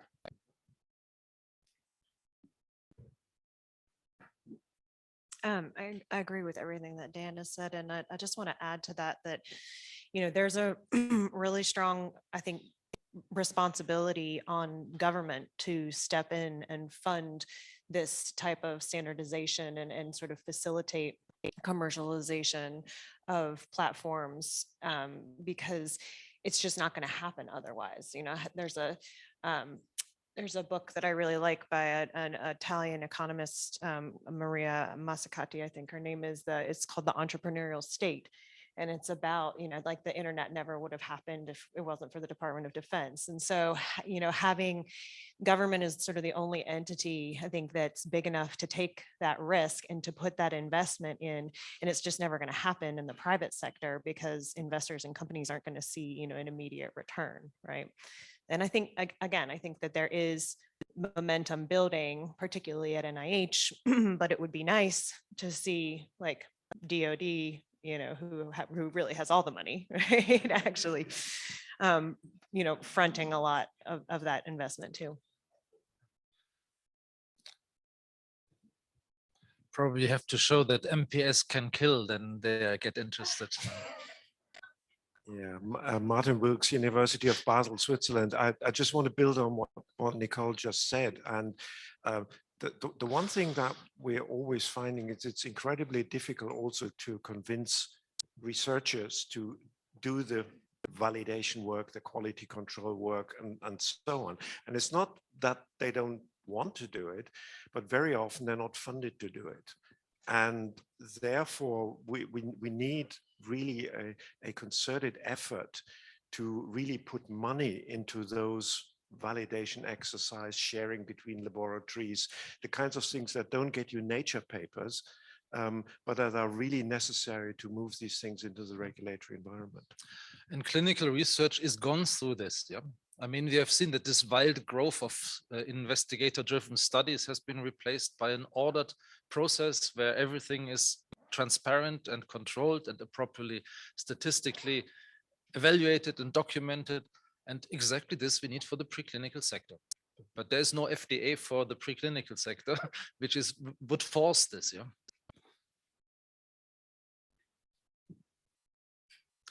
Good. It seems we're coming to closure, which is good. I think I was too early to shout SOT is over. No, now it's over. It's really over. It's over. Okay, thank you all very much. Also those on the web for following us. I saw about 50 people when I gave my talk, which were still watching. So this is, I think, something which has interest. So see you next year in Salt Lake City.